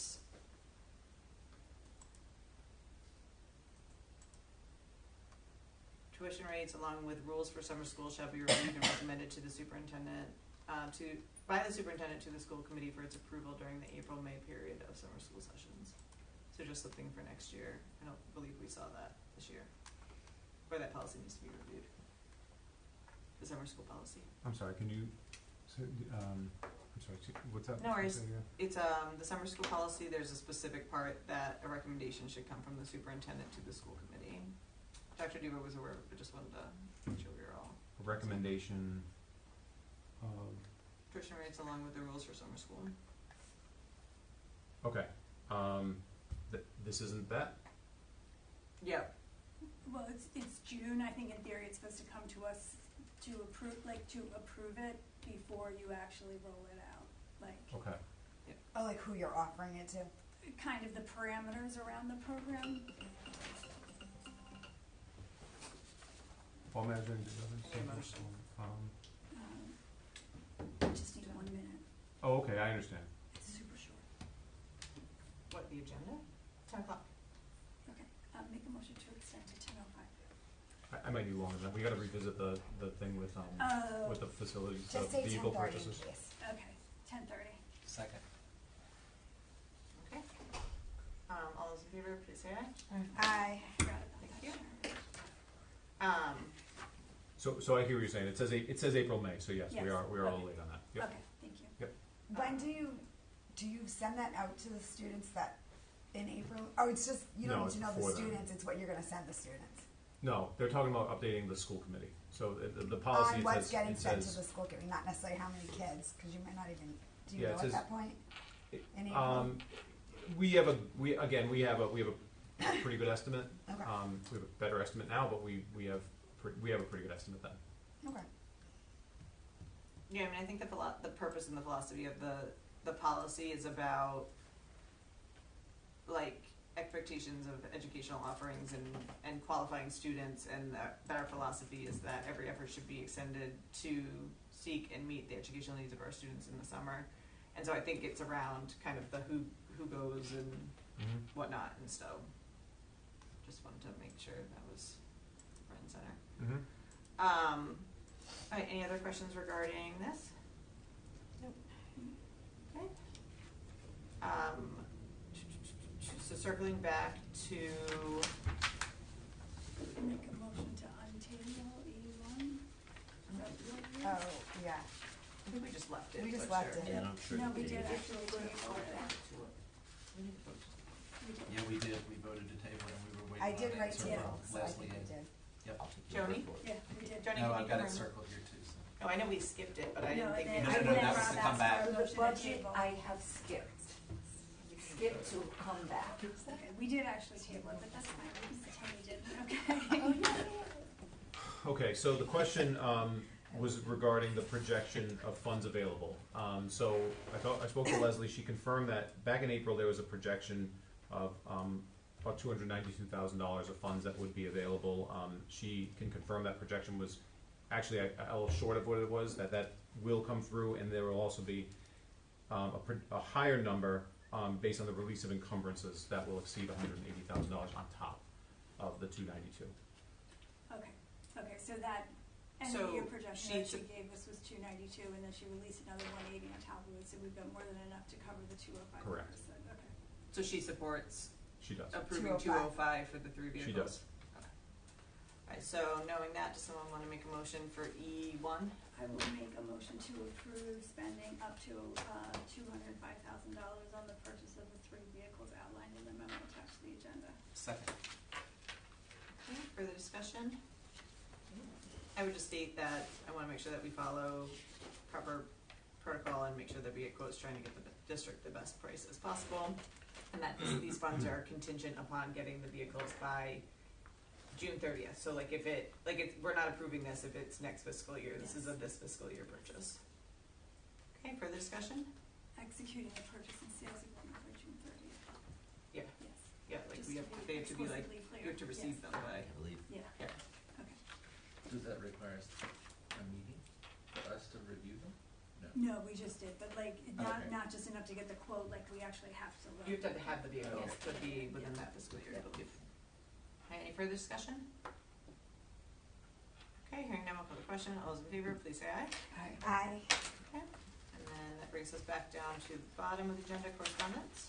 June 6th from a student at the high school improving accessibility in our schools. June 16th, Pam Panero, concerns regarding grading policy, review process, and grading philosophy.